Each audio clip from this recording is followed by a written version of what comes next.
as a spectator. So I'm personally really excited about going to an SEC game at night. It's different. I mean, their slogan is just means more. It's different. It's true. Yes. SEC loves that. By the way, you're a coach in another conference. I will tell you this, the last Super Bowl, and again, this is not a humble brag. I've been given free tickets, and I've had opportunities. The last Super Bowl I went to was 53 in Atlanta when the Rams lost 13-3. That felt like a corporate atmosphere. Years ago when I would go to Super Bowls, there was a great energy in those games. More and more corporate as it goes. The stadiums continue to get a little smaller that are hosting these things. There's a limit you've got to have to host them, but I think it's like 70,000 or somewhere around there.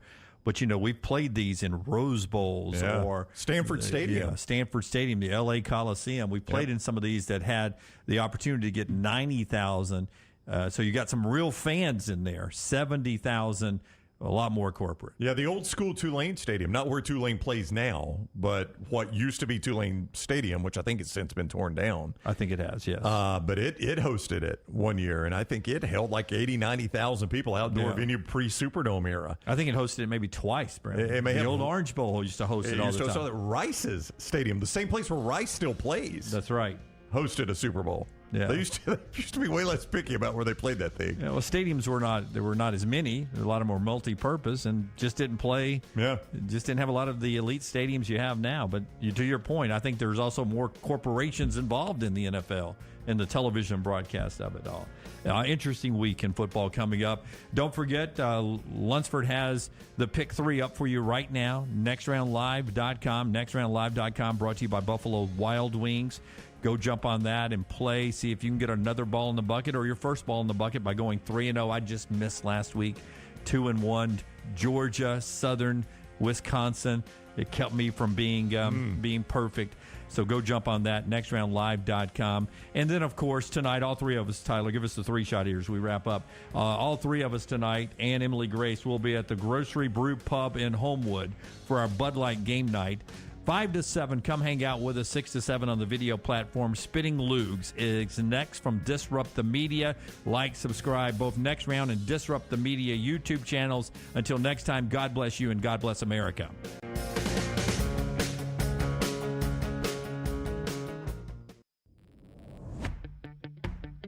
Jim Dunaway, Lance Taylor, Ryan Brown, and Rockstar. Live from the Birmingham Racecourse Casino Studios, the next round, presented by Bud Light, is on now. All right, here we go now. It's a Friday show. I hope you had fun watching last night as EG and the three of us talked football for the weekend. We're going to carry that over for the next 3 hours and talk a little football. Shout out to our boys down at the Floribama today. I told them I was going to wear this shirt on the show today to start paying for our next boat trip down there. So here, Floribama, go drink and have fun. I think I've got kind of the greenish tint just like that. I think I wore it last week. And Brown's got a bluish tint one like this. He wore it, I think, on the show last week. SC, Miami, Rockstars in the rowback today, TNR 20. Promo code, rowback.com. Lunsford's in here. He is all tie-dyed like he's some hippie. Forrester's back there. Forrester, you supporting the Falcons? What you got on today? A little next round, a little TNR? A little TNR? Yeah, a little next round. Nextround.store. Do you guys like so Jimmy Bama, when you guys play Middle Tennessee State, do you like games like that? No. Yeah. I don't know who does. Well, people that take their kids do. Well, the reason I bring this up is I've got USC 9:30 Saturday night. They play in Tempe, but they're 35.5-point favorites. Oh, by the way, hammer USC in this game. Oh, wow. Have you seen what's it's interesting now, Lance. No, wait, listen. No Jaden Rashada. No second-string quarterback. Right. No third-string quarterback. Arizona State starting their fourth-string quarterback. Coming off a game where they just turned it over 8 times. Yeah, that kid is so bad. He's not even in one of those videos that they end up awarding him a scholarship, surprising him, and gets, Mom. No, I got a scholarship. Those get me a little bit. They do me every time. It will be a massacre. Look, Arizona State, even with Rashada, is not good. And when you're talking about a fourth-string quarterback, that's why I bring this up. I'll watch, but once it gets to the second half, there'll be no Caleb Williams. And it's just one of those, it literally is a scrimmage. Like, there is No chance. And I know USC has lost as a 41.5-point favorite to a bad Stanford team. But Jim Harbaugh's not walking through that He door. is I not. love it. I love some Kenny Dillingham. There is just absolutely no chance USC loses this game. And this is what Alabama fans don't really have to worry about anymore because it seems like they're going to struggle a little bit this year, but maybe not tomorrow. But these kind of games are awful. But you can't do anything about it. It's a conference game. Well, it's a conference game. They got no choice. Yeah. So Arizona State is the worst team in the Pac-12 this year. They are the worst team in the – well, Stanford's bad. pretty bad, but, I mean – Yeah. I bet you I don't see Stanford turn it over 8 times against Fresno. Yeah, Stanford's going to get better under Troy Taylor. I don't know if they're on the schedule because they don't play a round robin anymore, but I bet I don't watch Stanford play Arizona State this year. Boy, if that game was in my backyard, I'd ask them not to tear up the grass. They lost to Sac State over the weekend, though. Stanford did. That was Troy. That was the coach's old school. That's bad. That's tough right there when your old school comes to beat you. Yeah, not Jack State, Sacramento State. Sacramento State. Yeah. Oh, Jack State would beat them. When the JUCO rolls in, they're not a JUCO, but No. it seems like it, right? No, losing to Sacramento State, I don't even know what that would equate to in the Southeastern Conference. It's a pretty bad loss there, though. Yeah. So we're ready to week 4. It's a huge game, and we'll talk about all the huge games, but some of the others, like the USC Arizona State game, as we move throughout it. I go into the weekend 9 stakes up. I haven't had a chance yet to see if we got anything on the line yet this weekend. We have not made one this week on a weekend game yet, have we?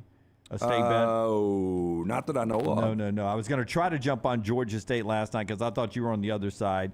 But Georgia State covers. They win last night. So the Lance's Lock hit last evening. 2-0. 2-0. Didn't get a stake on. LancesLock.com 2-0. And we got a deal. Is that true? We got a deal happening this weekend? Yeah, the deal right now is if you jump on board before 10 a.m. tomorrow, you're going to get 25% off your first month. So it's going to be $75. And again, when we started this back in 2014, initially the price was $80 a month. So you're going to get the best price ever for a month of Lance's Locks where we're winning. LancesLock.com. So $75 for a month of picks. The entire month. So all I got to do is sign up tomorrow. Yeah, which includes, tomorrow. by the way, we've got October 3rd, the Major League Baseball playoffs start. I know the last couple of weeks have been shaky. There is nothing more difficult than the end of the regular season in baseball. You can ask any handicapper out there. It is so difficult. But once we get to the postseason, we'll roll. Right, because you don't know if the Braves are going to play their starters, they're going to do this. But here's my question. Just to clarify, now when you say month, it's not the rest of the month, like the rest of September, a few days. It's all the way until October 21st. Yeah, let's say that Today's you September sign 22nd. up I get a whole month. today. I've already got 3 plays up for you, 3 winners waiting, 2 football sides tonight, college football. So if you sign up today, you're going to get this weekend, next weekend, the weekend after, up until that Friday. 4 full weeks. All right, so that's LancesLock.com. Go play right there. As Michael says, LT's picks have been great. I will not read the rest part. I've been keeping up with those other ones. But LT's Colin picks Cowherd sucks. have been great so far. He hadn't had a play yet. Colin Cowherd, it's all NFL plays, right? Like he does 5 a week and he's 0-5. He's Both weeks? 0-9-1. 0-9-1, so he at least got a push. He pushed Carolina with the backdoor push on Monday night. I mean, that guy has become more famous than any of us will ever be. Colin Cowherd. Yeah. I really don't know how, though. It is very puzzling. I enjoyed him tremendously when he was on ESPN Radio, and then I lost him when he left ESPN Radio because he got out of my cycle of when I could listen to him, and that's the way life is. Yeah, but he I'll tell you what he was misses. the best at, though, was the analogies. He was great at analogies. Oh, really good. A lot of great sponsors to tell you about on the show today, including New York Butcher Shop. We were talking state bets there. I'm 9 up going into the weekend, but LT's going to pay one off tonight. Looking forward to that. It's going to come from New York Butcher. Yeah, I'll make the call here in a little bit to my friend Jim at the New York Butcher Shop. I assume he's out at the Greystone location today. Could be at the original in Caba Heights. You stop by the New York Butcher Shop, pick up the finest and certified Angus brand beef steaks, burgers, premium pork chops, ribs, all natural chicken cut to order just for you with a great selection of fine wines and desserts. One-stop dinner shop, 2 great locations, rare quality, well-done service. Brown, it's steak night for you. I assume you'll be in there as well. We do Friday night, steak night, date night normally, but we do have a little something we're doing tonight that's going to potentially conflict with that. Yeah, a little project happening up Yeah, here. we got a little something we're going to do that's going to conflict. More on that on Monday. It's going to conflict with that. Got to be here on Monday. Got to tune in on Monday. We'll see, Jim. We'll see. Yeah. So now I'm intrigued. Yeah. By the way, NASCAR coming to town as well. Talladega Super Speedway, September 30th, October 1st. Make a plan to be over there for the world's fastest speedway, hosting the NASCAR playoffs and Hardy in concert. If you're just a country music fan, get your tickets at TalladegaSuperspeedway.com. Throw in a couple of races on Saturday and Sunday. It's all right there. September 30th, October 1st, the world's fastest speedway, TalladegaSuperspeedway.com. So let's jump into some of this wonderful sound that Scott Forrester has worked so hard. Let's go first with Nick Saban from Hey Coach last night. Cut number 1, Rockstar, if you'll pull that up for me. Nick Saban last night on Hey Coach. Listen, this is a guy who's trying to motivate his team. He has said now that he promised the quarterbacks that they would get a good chance to show off what they could do in games, and that's why he went with the 2 quarterbacks last week and wanted to see how Jalen would handle it, wanted to see if Jalen would come back and, fight for his job and do it the right way, and Jalen's his quarterback moving forward. And here's a pet peeve of Nick Saban's last night on Hey Coach with Chris Lowe of ESPN sitting in my chair. If you look at, our execution and when we've not been able to execute, the difference is we've got 11 guys doing exactly what they're supposed to do, what they're coached to do, the way they're coached to do it, with the right techniques and fundamentals. And then when we have issues, we have lack of communication, everybody's not on the same page, and somebody doesn't do what they're supposed to do, and now all of a sudden you don't have as good a play. So that's something that everybody's got to buy into. So there isn't any my bads. I mean, that is, there's one thing I hate, is a player messes up and says, my bad. I'm like, is that excuse? Is that excuse you? I mean, is that like saying, excuse me? I don't really get it. My bad. We can't have my bads, man. I mean, you don't get redos. I used to give my kids redos when I played with them when they were little. No redos. Yeah, my bads. I never My knew bads. that. Never knew. When I'm watching a game, though, I like when a player takes accountability. Like, receiver drops it, that's on me. Quarterback misses a read, that's on me. I like that. Apparently, he doesn't. Yeah. We want perfection. He doesn't want you to miss the read or drop the I get ball it. or I make get the it. wrong throw. I wonder what he wants you to say. Like, if you don't say my bad, what's the proper response? I'm curious. Shit's on me. Yeah, I don't That know. sucked, huh, Coach?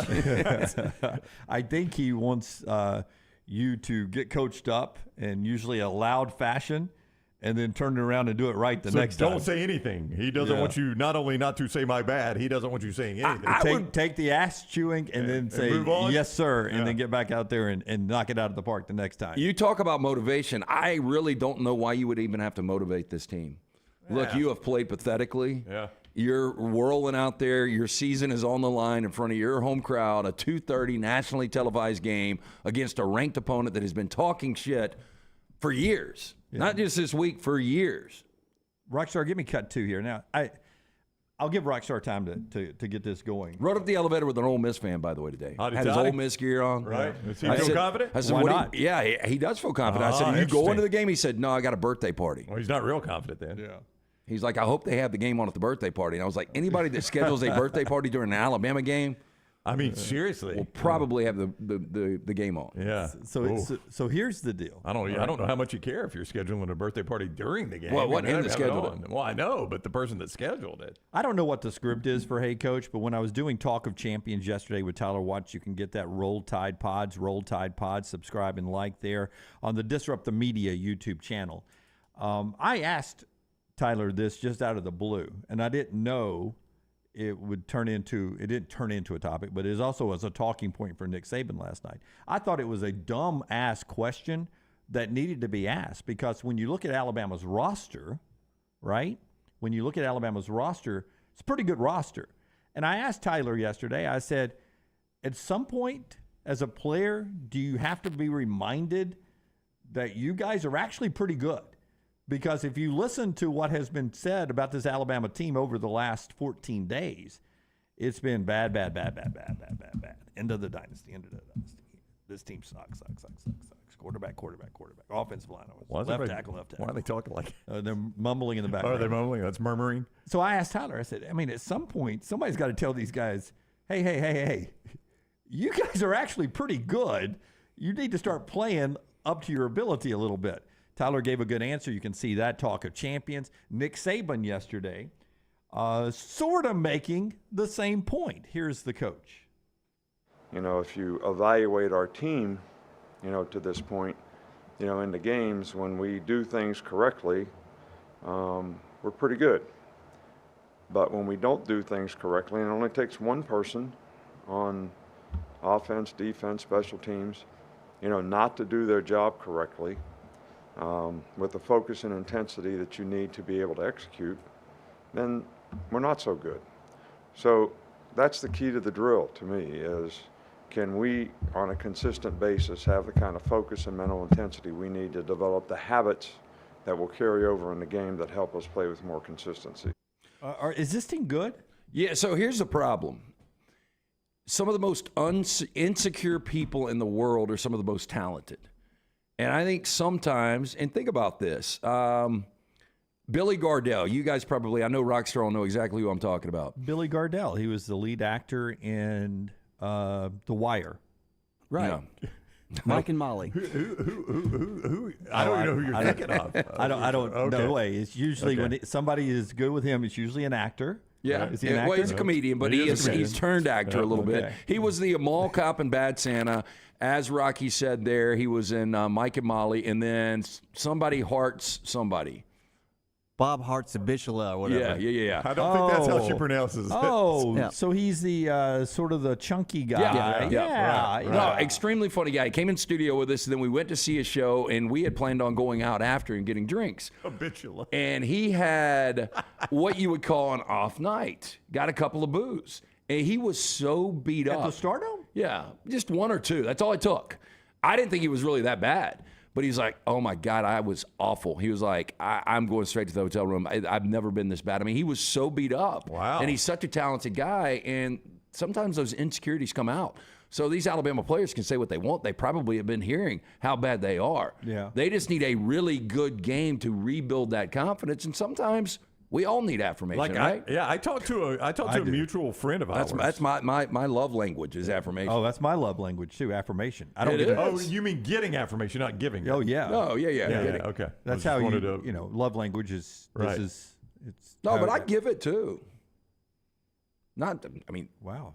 No. what is that? I'm not keeping score. I think assume Lance you do. I gives don't it know. too. No, I that was a agree. very doubtful look. I mean, I don't know if it's true or not. Yeah. I'm not doubting you. I just don't know if You it's true. apparently or not. never give it to You see Brown. that? I know. Well, I mean, I don't know. I mean, I could just as easily say. No, but you acted like you know that I don't, didn't he? That's your assumption. That wasn't the way I was. No, I wish we acting. could do I'm an insert. One of those. What's the commercial where they flag it? Let's go for an instant replay. It's a re- Oh, the yeah. one at the, how awkward is the one at the bus stop? Where the mom's like, oh, you don't have to do the replay. You don't want to watch game with them. They said they talk too Yeah, much. Yeah, you do have to worry what you say at kids at a certain know. age because they'll come back and repeat it in front of those The people. mom's like, I don't think. No, we but I do don't think we need to replay affirmation, this. Yeah. especially for kids this age, and Nick Saban would probably disagree with me. I don't know, but sometimes you need affirmation. You guys are good. There's a reason that you are playing. There's a reason you're wearing this uniform. There's a reason they're wearing Ole Miss's uniform.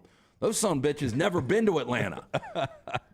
This is time for them to shit the bed like they do every year. All of a sudden, he's old Lou Holtz on giving the pep talk on Friday night. Hey, Nick before can the call big me up. game. I'm sure they pay big money. I'll roll in there. They'll be like, who is this joker?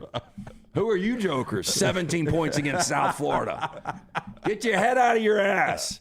I got you minus 6.5 today. Let's cover. Do you see how good he is at affirmation? See? Lance'sLock.com. There you go, affirmation right there. But man. I mean, I talked on the way into work today. I called a mutual friend of ours because I hadn't talked to him in a little while, and he was like, "How's this?" He said, "I listened to the show." He was referencing something he heard on the show yesterday. He goes, "How's all the new stuff going?" I said, "Oh man, it's going great. I mean, everything's really, really good right now." He goes, "God, going great. He goes, God, Alabama sucks."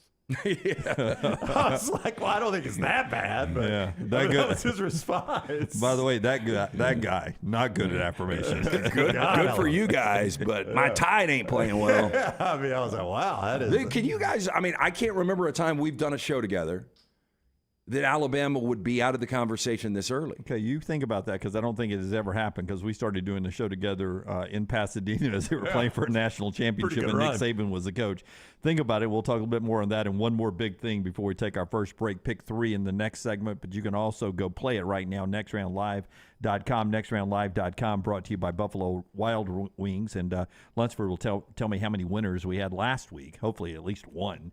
You guys have been over 50 in week 1, over 40 in week 2. Hopefully that number doesn't keep dropping. You guys have got to get hot. I was close. Wayne's has been hot for 50 years. The best pest control in the entire world. They're world-class pest control and termite protection, and they're based right here in SEC country. And you can celebrate 50 years with them and with us by going to callwaynes.com. Callwaynes.com. $50 off your pest control, $50 off the termite protection just by going to callwaynes.com. Thank you from Waynes, and we say thank you, Waynes, for giving us world-class pest control right here in SEC country. Callwaynes.com. Thank you so much.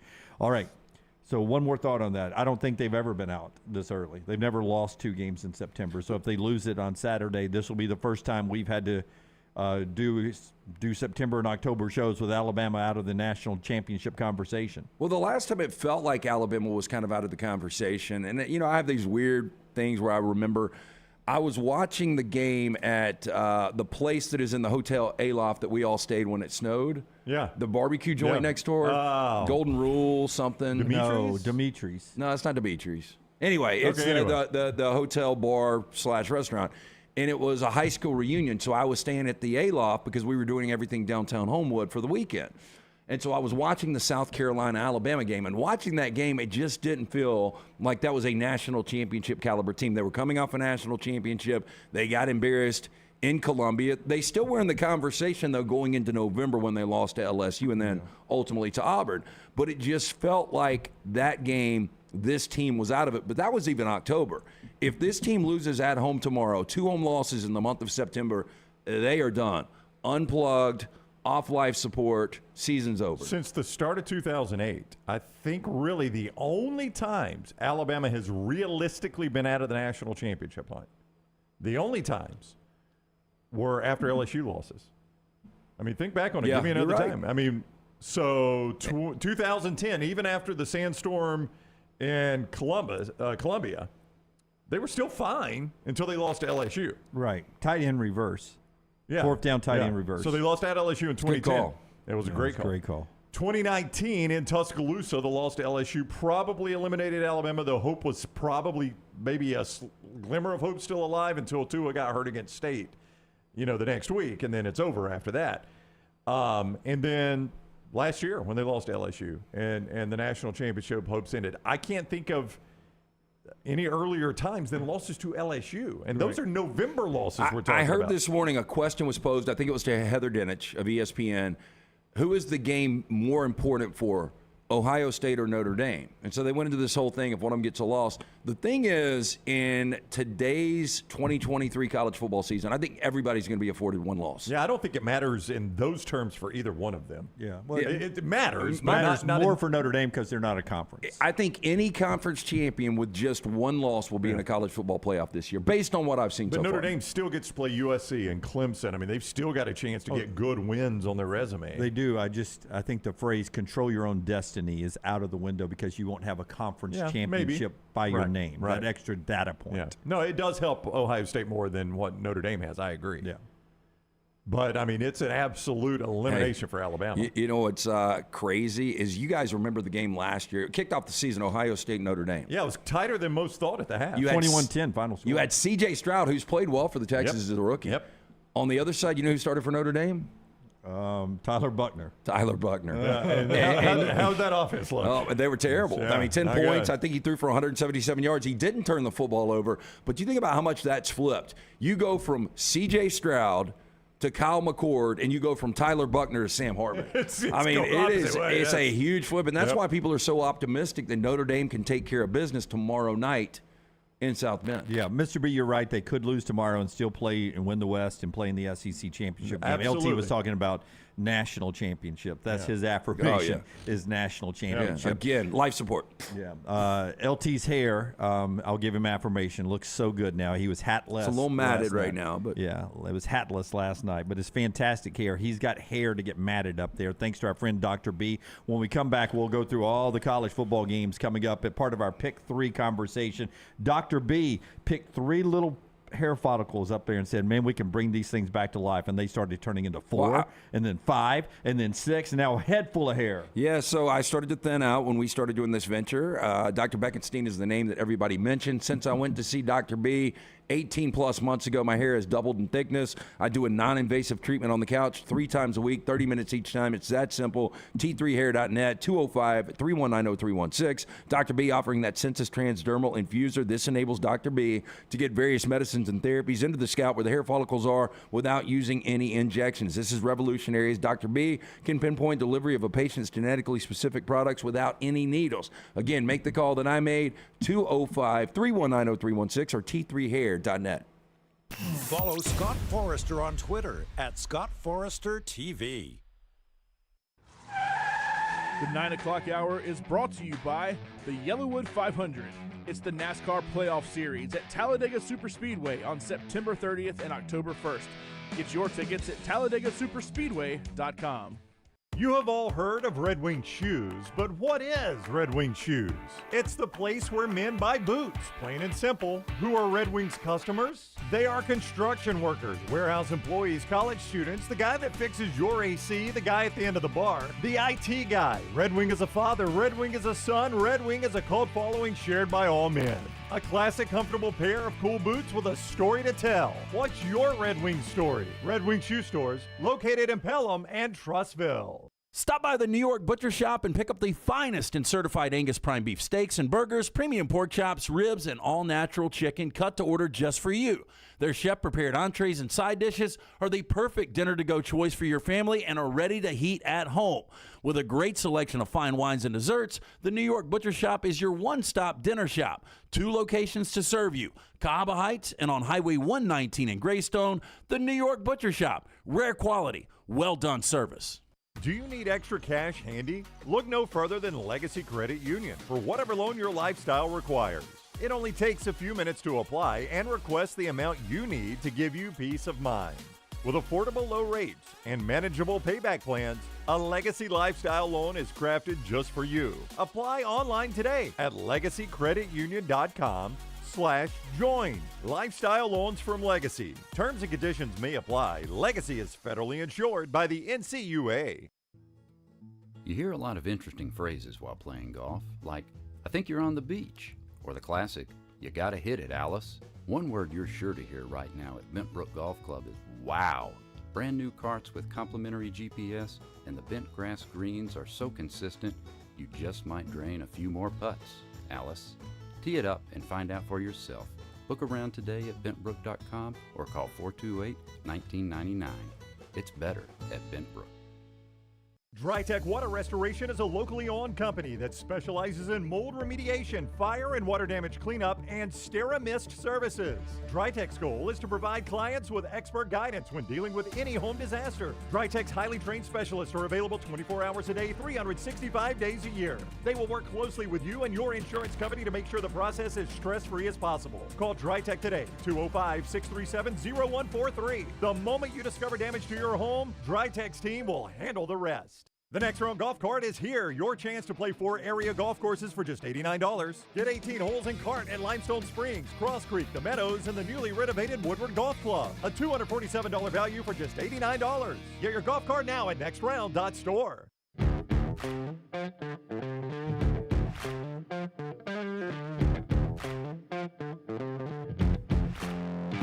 All right, back with you on the next round as we get ready for UAB to go play the number 1 team in the country, the Georgia Bulldogs in Athens. You can see our interview with Trent Dilfer in its entirety from yesterday's show. Right now, wherever you get our podcast and our video cast, right there, Trent Dilfer. All of our coverage of UAB brought to you by our friends at Legacy. And Trent Dilfer has this message about football and finances. Just like a coach invests time and energy into his players, Legacy does the same for its members. and wants you to succeed. That's right, Coach Dilfer. He's been investing in these players at UAB down on the south side since he took the job in December. Legacy has been investing in UAB and the greater Birmingham area since 1955, and they want you to become a member today. Benefits don't just include having access to amazing products like everyday checking or personal loans. Membership also includes saving money on car and home insurance, saving money on filing your taxes, and a lot more. Learn more about why you should become a member of Legacy today. LegacyCreditUnion.com. LegacyCreditUnion.com. Legacy is the official credit union of UAB and a proud supporter of UAB football, federally insured by the NCUA. Let's jump into our conversations today. But first off, again, thanks to the crowd and the fine folks at Grocery Brew Pub. We were in Homewood last night and enjoyed our time there. Man, when they've got the doors open, the garage doors open, the sun setting and the breeze blowing in, what a perfect weather night to be sitting outside last night and enjoying a nice Bud Light and a football conversation. Yeah, it was a lot of fun at the Grocery Brew Pub. Never been before. They've got live music, pool tables. They've got that golf simulation machine. Did they ever fire that up, Brown? Not while I was there, they didn't. I'd have been on it, man. Yeah, it's supposed to be incredible. Yeah. I remember one of our bird girls, she said, they've even got Pebble Creek. Pebble Creek. Did you hear that? I did Yeah. laugh at that. Yeah, but I got there at like 3:30 to meet our buddy Chad Long from First Bank, and we had those. We were one of the first ones there. But drinking cold Bud Lights, football season, can't beat it. Yeah, I even went with a couple Bud Heavies last night. A good night there. Enjoyed them. Here's Hugh Freeze talking about his quarterback rotation as Auburn heads to play Texas A&M this weekend. Here's the coach of the Tigers. Are you going to continue with that plan on the quarterback rotations going into Saturday? Well, that's the plan, as long as we're playing well. Look, this is just like life. I mean, you got to do your job well.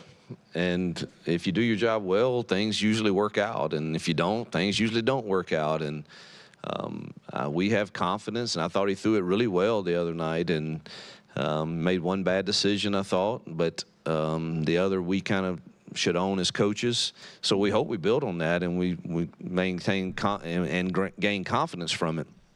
At the same time, I've been clear about Robbie has a role. I do believe that, and particularly against the level of athleticism we're getting ready to see, I think there's a role for him too, and he threw it well when he came in the other night. So, but you can't be herky-jerky in and out, and I think that's something we all agree on. Yeah, so Peyton Thorne will get most of the reps. This gets us into our Buffalo Wild Wings Pick 3 today, nextroundlive.com. Tell us about Buffalo Wild Wings, and then Lunsford will tell us how many winners we had last week. 11 Central Alabama locations, including the new Buffalo Wild Wings Go location right there in Vestavia. They've been the #1 sports bar in Birmingham for now over 20 years. Wall-to-wall TVs with all locations remodeled, 26 sauces and seasonings, along with a full menu of great burgers, wraps, and salads. I remember when they opened their first ever, and when we were doing terrestrial radio on Jocks right there on Highway 150. I remember walking in it the day before it opened.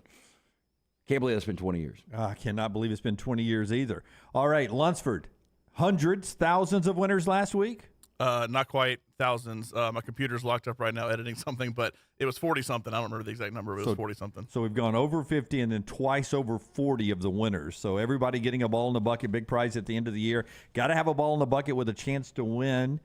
So we've settled into about 40 to 50 winners every week. Can you be one of those? Go play right now. Buffalo Wild Wings, next round, pick 3.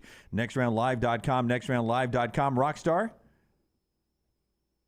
Pick 3, it's time for the pick 3. 3 for you and 3 for me, that equals a pick 3. Say goodbye to your family, it's time for the pick 3. Only time that I'm happy is when it's time for pick 3.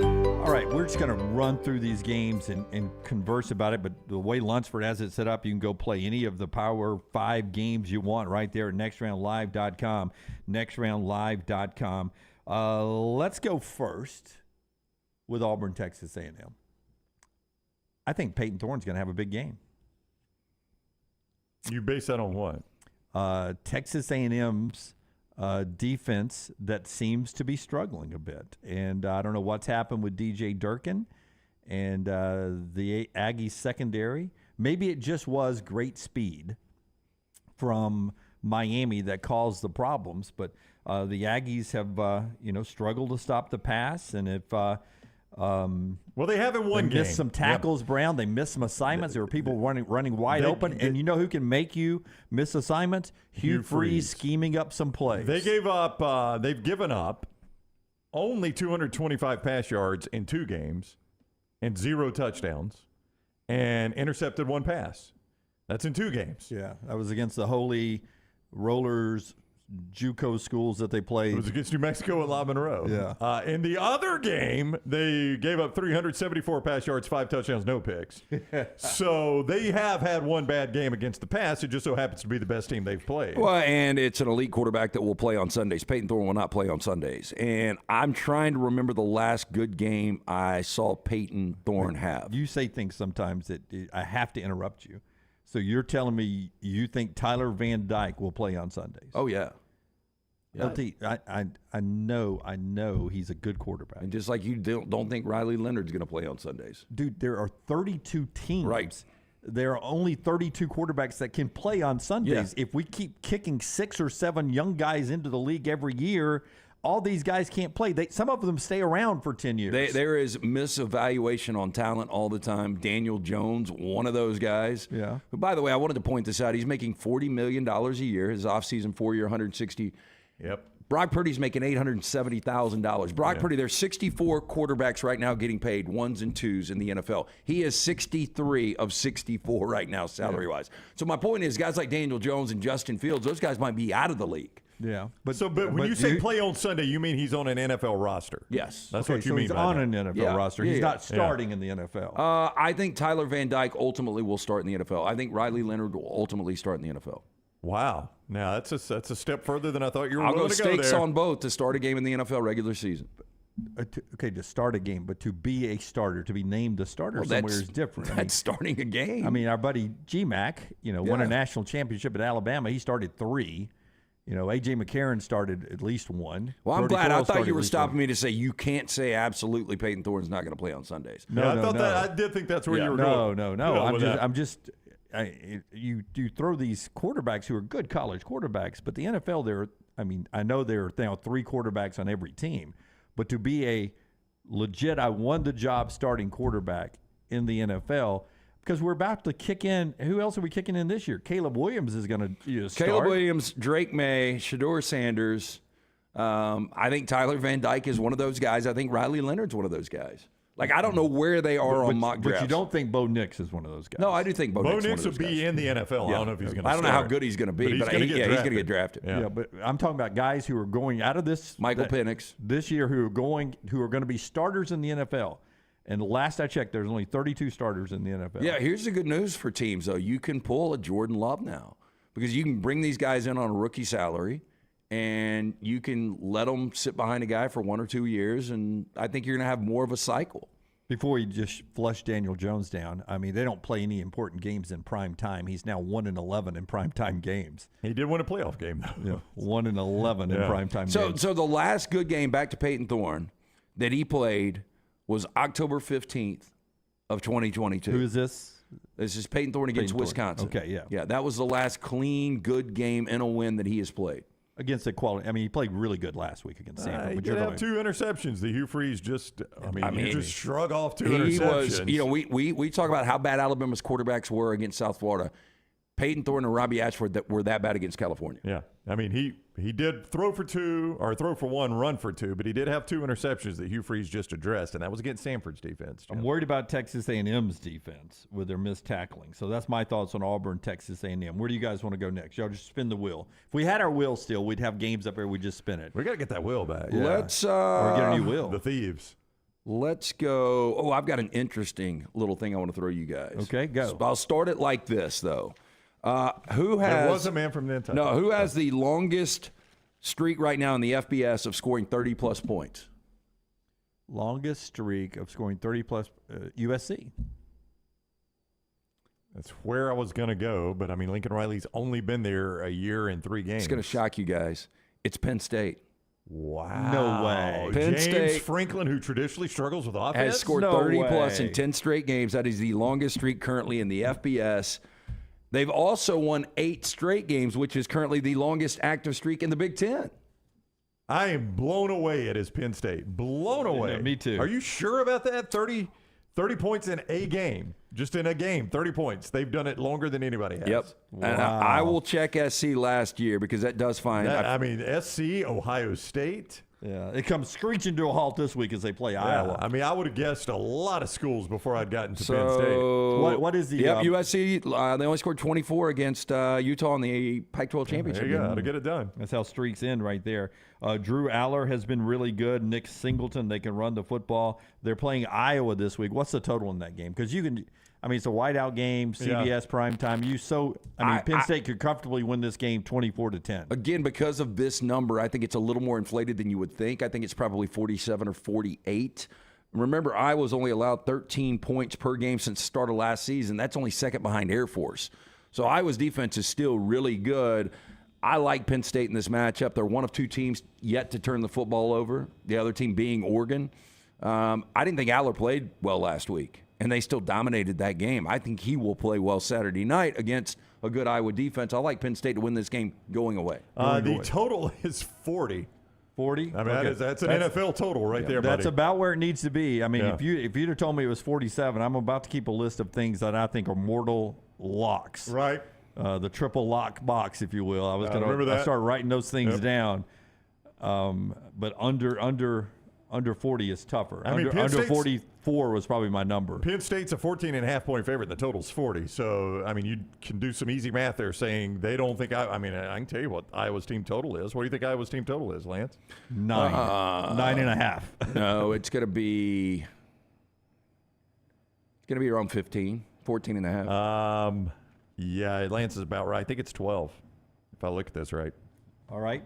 That is a little low total. Brownie, pick a game, man. Our Buffalo Wild Wings pick 3. Let's talk UCLA, Utah, Jim. Oh, man. UCLA, Utah. Cam Rising, is he playing? That's what Michael says. I think Cam Rising is an NFL caliber quarterback. Brownie, what do you think? I don't know if he's NFL caliber. I think Cam Rising's a nice quarterback. NFL can't even tell you who NFL caliber quarterbacks are. I don't know why we're trying to. But UCLA and Utah is a really interesting game because I do like Dante Moore, the freshman. But, Lance, I think the way this number has moved in Vegas tells you everyone out there thinks Cam Rising, who has practice this week, is going to start and play this game. Yeah, and again, Rice Eccles, I've been past the stadium. I've never been to the stadium, but everybody that's been in that stadium says it's one of the great environments in all of college football. And true freshman Dante Moore's got to deal with that That's now. right. It's a tough spot for him. By far and away the most difficult place he's played. And 16 consecutive wins for Utah at home. This is a good Utah team again. Kyle Whittingham doesn't get the credit he deserves. On the other side, Chip Kelly is building something. It's going to be really difficult with a true freshman to go in there. Talking to Brock Heward on Unlocked, he said when watching the film, this UCLA defense, the numbers are there, but they're not that good. Okay, that's what I was going to say. Yeah.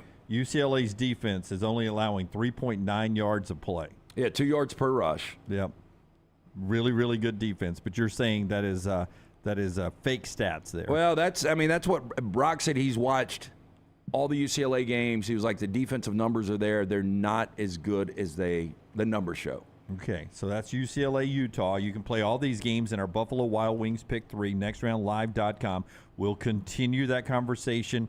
LT picks the next game after I tell you about our friends at Alabama Power, looking for new ways to help you save time and money. That's why they offer a suite of digital tools that make managing your account and staying up to date convenient and easy. All you need is an online account. Visit alabamapower.com/digital tools. That's alabamapower.com/digital tools to get started today with our friends at Alabama Power. And after the show, we'll be recording another countdown to our football weekends that you can get with our friends at the Alabama News Center, thanks to our friends at Alabama Power. That's coming up a little bit later. Well, Pick a game. Two quarterbacks we brought up.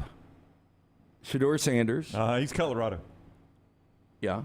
And Bo Nix. That's Oregon, Jim. Colorado, Oregon. Yeah, Colorado, Oregon. Colorado, Oregon. Let's talk Colorado and Oregon. What you got for me? Well, the fourth team in FBS history to start 3-0 after losing 11 games is Colorado. They've got a lot of talent at the skill position, but they don't have a lot of depth. I think it started to show last week against Colorado State. I think it will really show against an Oregon team that has yet to turn the football over. Bo Nix has completed at least 70% of his passes in 4 straight games. I don't think there was a game at Auburn that maybe 1 or 2 that he completed 70%. Maybe. I'd be surprised if it's any more than 2. Just so comfortable in this system. And Dan Lanning has done such a good job building this. I don't think Oregon's defense is where they want it yet.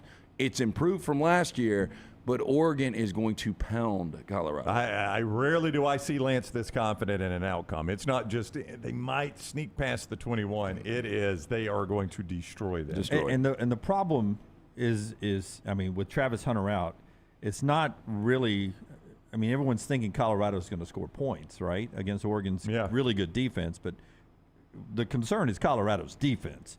They're 130th in the FBS in tackles for loss, 121st in yards allowed per run. And by the way, Oregon's averaging 6.8 yards a run. So good run attack meeting bad run defense makes for an easy offensive play day. Well, and you gave those defensive statistics, and remember they're without their best defensive player too. Yeah, I mean, that only magnifies all that. And Colorado's also +6 in turnovers. They're going against a team that is yet to turn the football over, so they're living off turnovers as well. If they don't get turnovers, that offensive line's not going to hold up against Oregon, and this will be by far the most speed that Colorado has seen, and it's going to be in a really good environment. I mean, it's not like Colorado's sneaking up in Alton on Oregon. Yeah, and they haven't played in a tough environment yet either. Keep that in mind. I mean, this is a Colorado team that hasn't played this good of a team and hasn't played in this tough of an environment. So now you're going to do both on the same Saturday. And Danny Cannell, Dusty and Danny Sirius XM this morning was making a really good point that they've heard from a couple of coaches that they are a little upset with some of their media partners who have given basically free commercials to Deion and Colorado's programs through the first 3 weeks. Colorado themselves estimated last week, the university did a study, that they got $90 million worth of advertising out of just last weekend of Colorado State. You know, recruiting budgets are what, $3, $4, $5 million at some places. But this helps enrollment and everything. Yeah, enrollment. But I mean, you're right. That beautiful landscape. But, you know, I want to go to school there. I know, but have you seen the actual commercial they run for the university?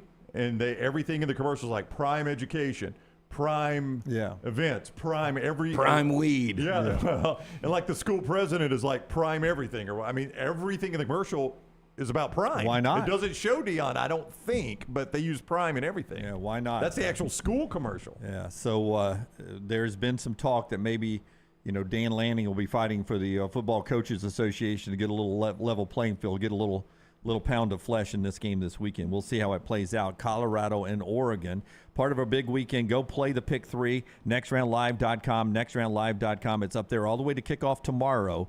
The Pick 3, play at your convenience, pick 3 winners, get a ball in the bucket, have a chance to win the big prize at the end of the year.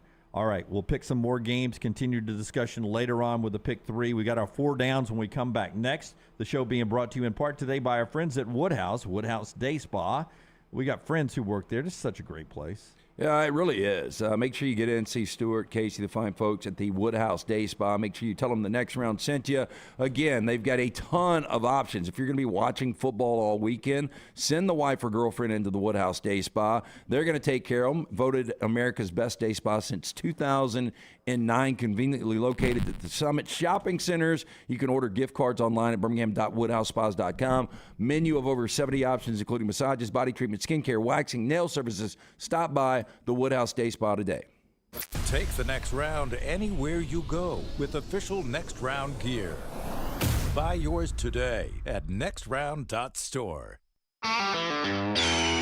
This is for the men who never settle, the ones who believe only quitters end a game in a tie, the type of guys who choose the bar with the biggest TVs to overcompensate for theirs at home. This is the Lodge mentality. This is Twin Peaks. The next round brought to you by the biggest and baddest track in NASCAR, the Talladega Superspeedway. The Yellowwood 500 NASCAR Playoffs weekend is coming up. You don't want to miss it. The action kicks off Saturday, September 30th with the Craftsman Truck Series Playoffs race, all leading up to the NASCAR Cup Series Playoffs on Sunday, October the 1st. Be there to see these drivers battle for 500 miles to survive and advance to the next round of the playoffs. Get your tickets now at TalladegaSuperspeedway.com. Again, that is TalladegaSuperspeedway.com.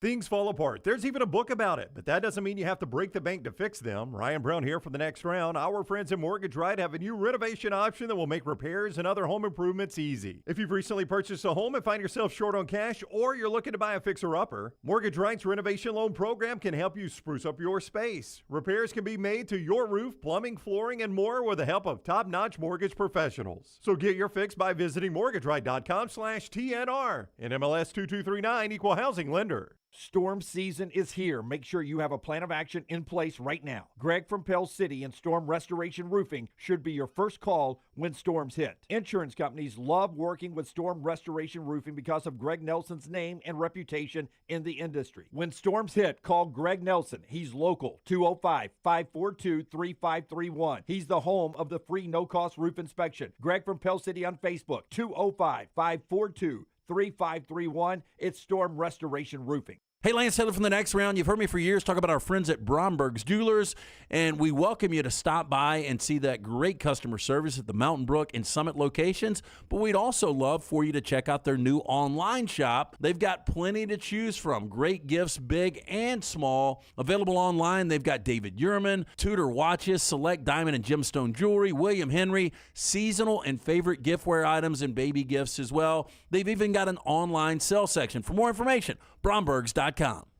It's college football time in Alabama. This is Congressman Robert Adderholt. I grew up an Alabama fan, Roll Tide, but my wife, Caroline, grew up an Auburn fan, War Eagle. But no matter who you pull for, whether it's the Lions of the University of North Alabama or the Gamecocks of Jacksonville State or any other school in between, I want to wish all the players, the coaches, and especially the fans another great college football season here in Alabama. I'm Robert Adderholt, and I approve this message. Paid for by Adderholt for Congress. Want more of the Next Round? Download the app or visit nextroundlive.com for the latest podcast, the Mystery Fifth Hour, our Not For All Ages podcast, The Last Call, and the entire Double Down Media podcast family. All at nextroundlive.com and on the Next Round app.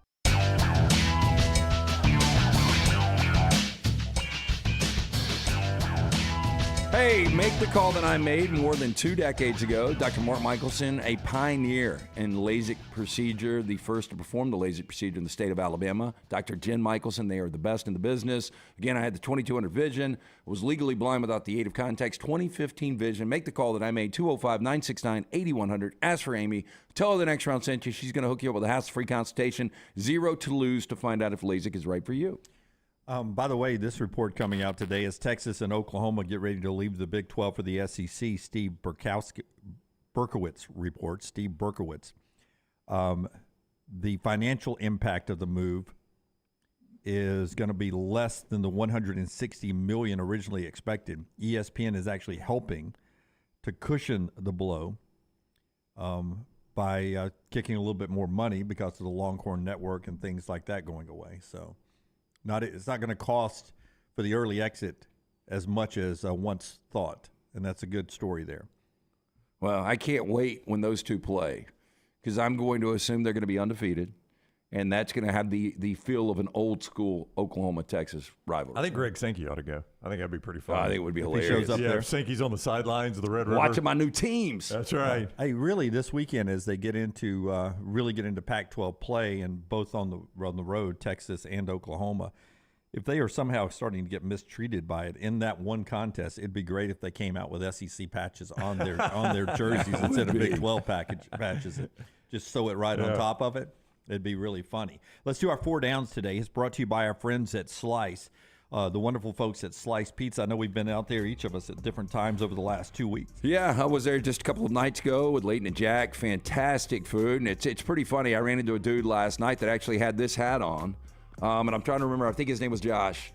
You guys meet him last night? Yeah, sure did. I did, absolutely. Yeah. Back-to-back weeks. Yeah. But he said, I saw you last night in Slice. I didn't want to bother you because you were with your kids. And I'm like, bother me anytime, man. But it just shows you. Those are my neighbor's kids. That our listeners have really good taste because they're hanging out in Slice. It's local pizza. It's local ingredients. You're going to absolutely love it. The other night I went with the Bajalia Special. We went with the Super Cheese. Check it out. For more information, slicebirmingham.com. First down. We may have already answered this one a little earlier, but I'll give you guys a chance again. More total yards tomorrow on the road in the SEC. Peyton Thorne, Auburn on the road at Texas A&M, or KJ Jefferson on the road in Baton Rouge? I am going to take KJ Jefferson. Last year, Jaden Daniels had his worst game ever as an LSU Tiger against Arkansas. Wasn't that like 14-13 or 20-13 or something like that? Jaden was absolutely awful. 0 yards rushing. I think he was sacked 5 or 6 times. It was a bad game a couple for of them. picks. It's right after the Alabama win.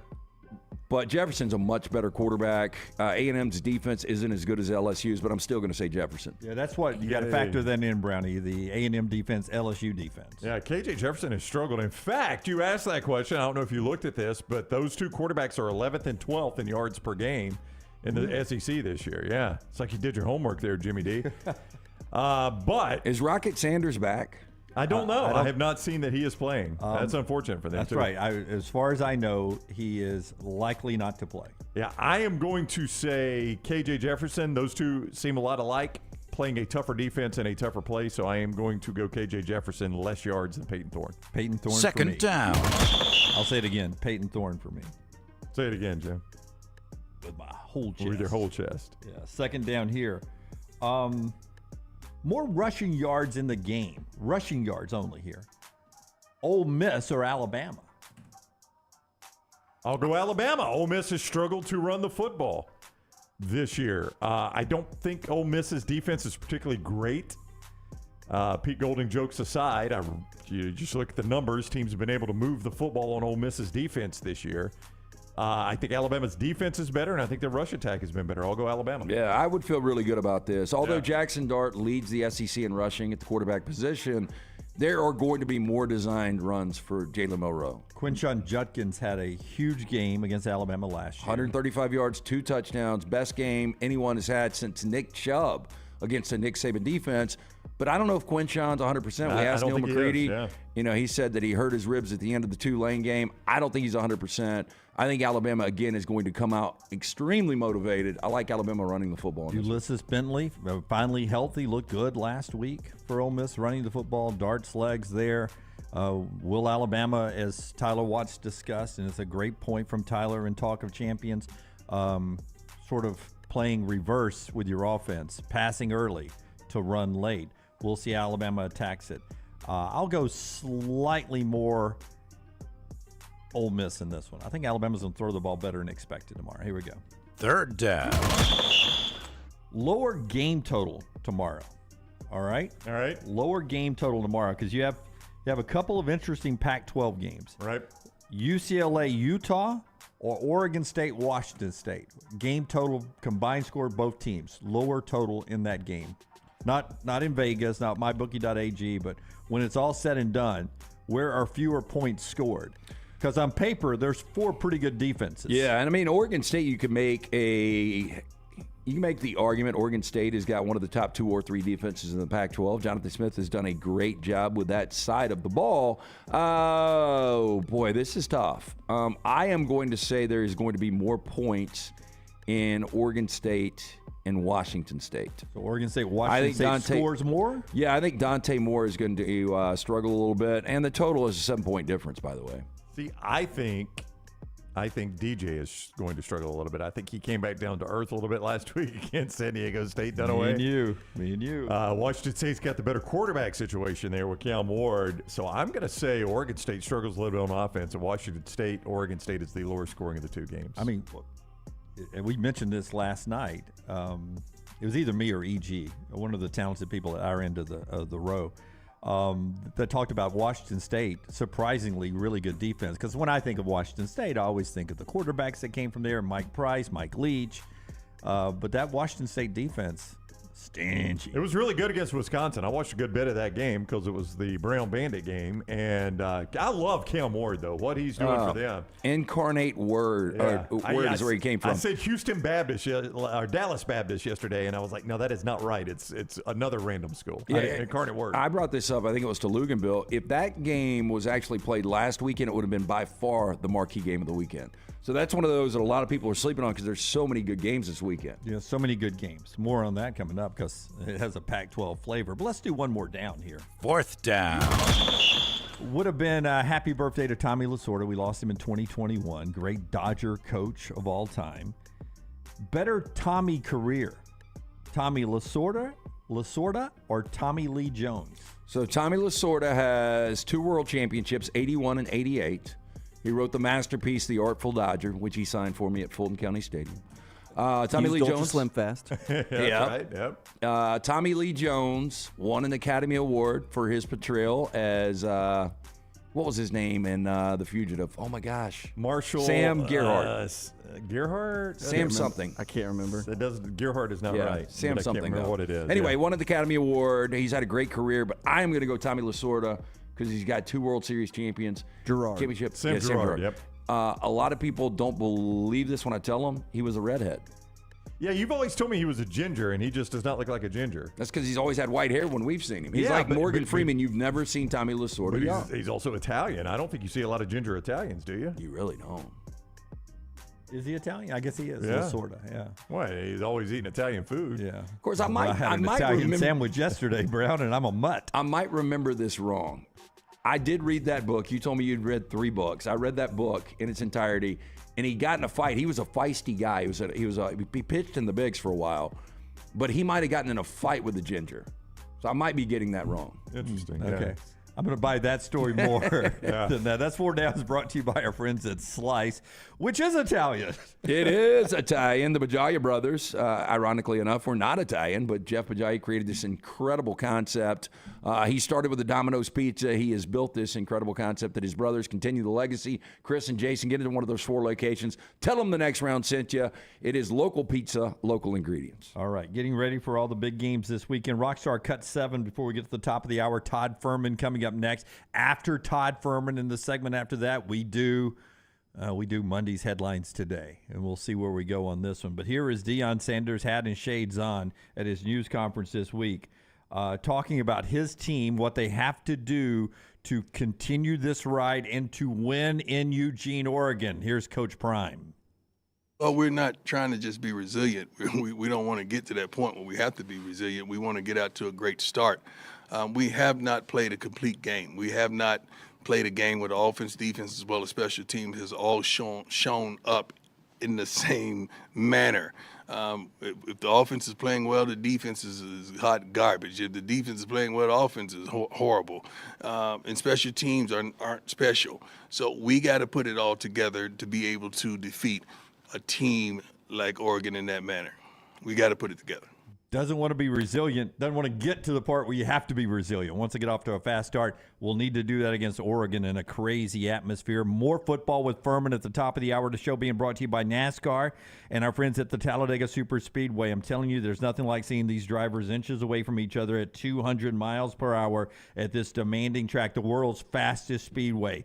Even better, there's so much stuff going on other than the racing, the great food, the great drink, and the people watching. You get it all with our friends right there at Talladega, and Hardy in concert as well. Saturday, September 30th for the truck race, playoff race for them. Hardy in concert Saturday night. Then Sunday is the Yellowwood 500. TalladagaSuperspeedway.com for tickets, TalladagaSuperspeedway.com. Follow the Next Round on Twitter, Instagram, and Facebook at Next Round Live.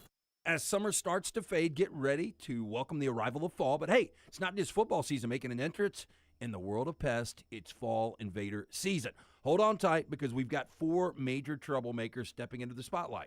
Box elder bugs, kudzu bugs, ladybugs, and stink bugs. These pests don't just knock, they barge in like they own the place. But fear not, dial up Wayne's Pest Control now, 865-588-6686, and let's show those fall invaders who's boss. Don't let pests crash your party. Take charge today. Follow Next Round Live on Twitter, Instagram, Facebook, and YouTube. The social media team at Next Round Live is dedicated to giving you daily news conferences and practice video from UAB, Alabama, Auburn, and around college football. Follow and compare to the sites you used to visit. You'll also get the latest highlights and news from the Next Round Daily Show. Turn on the notifications so you don't miss a thing. Next Round Live on Twitter, Instagram, Facebook, and YouTube. See more at nextroundlive.com. If you're looking for a fun golf atmosphere that is laid back with a peaceful environment, the Meadows Golf Course in Harpersville, right off of Highway 280, is perfect for you. Just a short drive from Birmingham, this 18-hole, 200-acre track with rolling fairways and ample greens is the definition of peacefulness of the country just miles from the city. Enjoy a great lunch before your round and a cocktail on the wraparound porch after 18. Come see us today. The Meadows Golf Course in Harpersville, right off of Highway 280. Don't miss your chance to win at Birmingham Racecourse Casino. Open 24/7, so come on in for nonstop gaming action. You'll find the latest, hottest, most exciting games around. And you'll love the fun bonuses and big jackpots. Plus, you can watch and wager on horse and greyhound races from all over the world. Your best bet for big wins is just minutes away at Birmingham Racecourse Casino, where you can be a winner too. Birmingham Racecourse Casino off I-459, exit 31 Derby Parkway. Must be 21 or older. Stop by the New York Butcher Shop and pick up the finest in certified Angus prime beef steaks and burgers, premium pork chops, ribs, and all-natural chicken cut to order just for you. Their chef-prepared entrees and side dishes are the perfect dinner-to-go choice for your family and are ready to heat at home. With a great selection of fine wines and desserts, the New York Butcher Shop is your one-stop dinner shop. 2 locations to serve you, Cahaba Heights and on Highway 119 in Greystone. The New York Butcher Shop, rare quality, well-done service. The next round is brought to you in part by the biggest, baddest track in NASCAR, Talladega Superspeedway. This beast is 2.5 miles of nothing but pure speed and always puts on a great show for the fans. The Yellowwood 500 NASCAR Playoffs weekend is coming and you do not want to miss it. Saturday, September 30th is the Craftsman Truck Series Playoffs race, followed by Sunday's Yellowwood 500 in the NASCAR Cup Series Playoffs. Be there to see drivers battle 500 miles to survive. Get your tickets now at TalladegaSuperspeedway.com. Jim Dunaway, Lance Taylor, Ryan Brown, and Rockstar. Live from the Birmingham Racecourse Casino Studios, the next round, presented by Bud Light, is on now. You're watching the commercial break there. The golf card is up there again. Get your golf card at nextround.store, nextround.store for great courses. That's part of that golf card. The pricing is it's under $100. It's basically a greens fee for one, and then you get 3 rounds. It's good all the way through September of 2024. So really good. The Next Round Golf Club. Be a part of it. We've done that golf card now a couple of times, and just love it. All my friends who I play golf with get that card, and they enjoy it so much. Speaking of great people, friends of the show, Greg from Pell City on Facebook, look him up, Storm Restoration Roofing. If you haven't had that roof inspected in, say, 2022, 2023, probably time to get it inspected. See if you got any loose shingles or anything. You have to make a water entry point. 205-542-3531. It's a free, no-cost roof inspection, and this is his cell number, 205-542-3531 for the free, no-cost, no-obligation roof inspection. A-plus rated with the Better Business Bureau. You can look him up on Facebook. Greg from Pell City and Storm Restoration Roofing. All right, Todd Furman is with us, bettheboardpodcast.com. Bettheboardpodcast.com is where you find Furman's work. You follow him on Twitter at Todd Furman, and he's on the JohnstonRVCenter.com hotline. What is up, Furman? How are you today? I'm doing well this Friday, gentlemen. Hopefully you guys are as well. Doing wonderful. Thanks a lot. Let's start with the big one in South Bend. Ohio State is a 3-point favorite on the road at Notre Dame. As we were just talking about, I think Notre Dame's got the quarterback edge. Notre Dame is playing at home. What is coming up short here that gives Ohio State the 3-point advantage in Vegas eyes? In my opinion, it's everything else on the roster, quite frankly. When Everything you I look didn't at, mention. All right, gotcha. Yeah, when you look at the difference makers that Ohio State has at their skill positions, especially at wide receiver, where Marvin Harrison will be a first-round pick next year. You look at some of the depth on the outside, along with a talented trio of running backs that they feel very comfortable giving multiple touches. The biggest question that Ohio State's going to have to answer is, can they get Kyle McCord into a rhythm early in this football game? Because, yes, while he started a true road game in their season opener in Bloomington against Indiana, a little bit of a different dynamic here against the veteran quarterback that you mentioned, but you did get a Notre Dame strength of schedule so far, and while they've handled their business like you'd expect against inferior foes, this is a massive step up in class, and suddenly you're going to see a Jim Knowles defense that's going to disguise some of their coverages in the back end. They're going to look to blitz from odd angles, and other than Audric Estime, I don't come into this game brimming with confidence that Notre Dame has a lot of difference makers on the offensive side. Ultimately, this will probably be a 70-30 crowd in favor of the Irish, but we've seen these environments before that if the Irish don't get off to a quick start, it doesn't bode real well. I actually make the game closer to 4.5, so for me, it's a value play to bet Ohio State here on the road. Florida State has not won in Death Valley in a decade. Jameis Winston was their starting quarterback en route to winning a national championship. Furman, I know Clemson is the right way at 2.5, plus 2.5. I don't play 11 o'clock Central games. I'm going to stay away from it. But it still scares me to death. If the game was at 2:30, I don't know if I would play it. But I know Clemson's the right way. You're not going to have me making a case for Clemson, though, in this particular spot, LT. I think I've seen enough from this Clemson offense, even against two lightweights in Charleston Southern and FAU, that have me legitimately concerned about Cade Klubnik's ability to stretch the field, what Garrett Riley's trying to accomplish coming over as offensive coordinator, because you look at Clemson's weapons on the outside. Bo Collins and Antonio Williams, a far cry from some of the NFL caliber talent that these elite Clemson teams have had in the past. And while the defense checks every single box, I want to see how they go out there and defend a balanced attack that they're going to encounter from Florida State. For me, the biggest matchup to watch, and I think we'll get an early indication of how this game will go, is if Florida State can run the football, it'll open up their playbook completely, because you can't play defensive backs, even ones as good as Clemson has, one-on-one on the island on the outside against the likes of Johnny Wilson and Keon Coleman. Everything that I've been told from Florida State's camp is that Jordan Travis's shoulder is a non-issue, that his legs could be a big part, much like Riley Leonard was able to find success in their season opener for Duke against Clemson.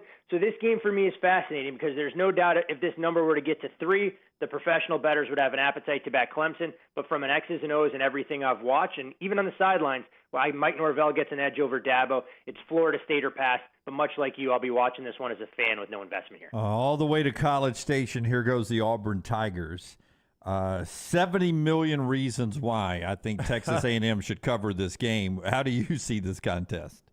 Lean Texas A&M here in this spot, because I think the way to beat the Aggies this year is going to be with a vertical passing game, and I'm not quite sure Peyton Thorne and what Auburn has on the outside is capable of being able to do that and exploit them over the top.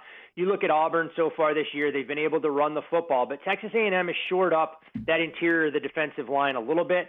Now, I know A&M hasn't exactly played an extremely tenacious schedule, but they did a good job against Miami, holding the Hurricanes to less than 3.5 yards per carry. It was the vertical passing game that they just had no answers for.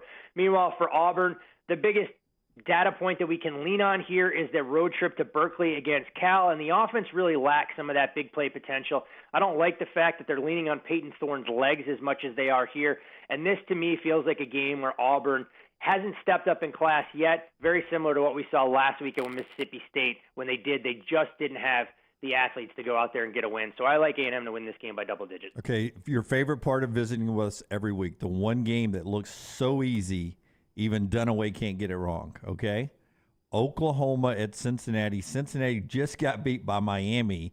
Oklahoma's kicking out yards left and right. Not the Hurricanes. Yeah, Miami of Ohio they lost to. And Cincinnati, what is that, like 14? Is that it? Dylan Gabriel, I don't think the ball has touched the ground all year. This looks so easy. A caveman can win with Oklahoma, right? Given the points.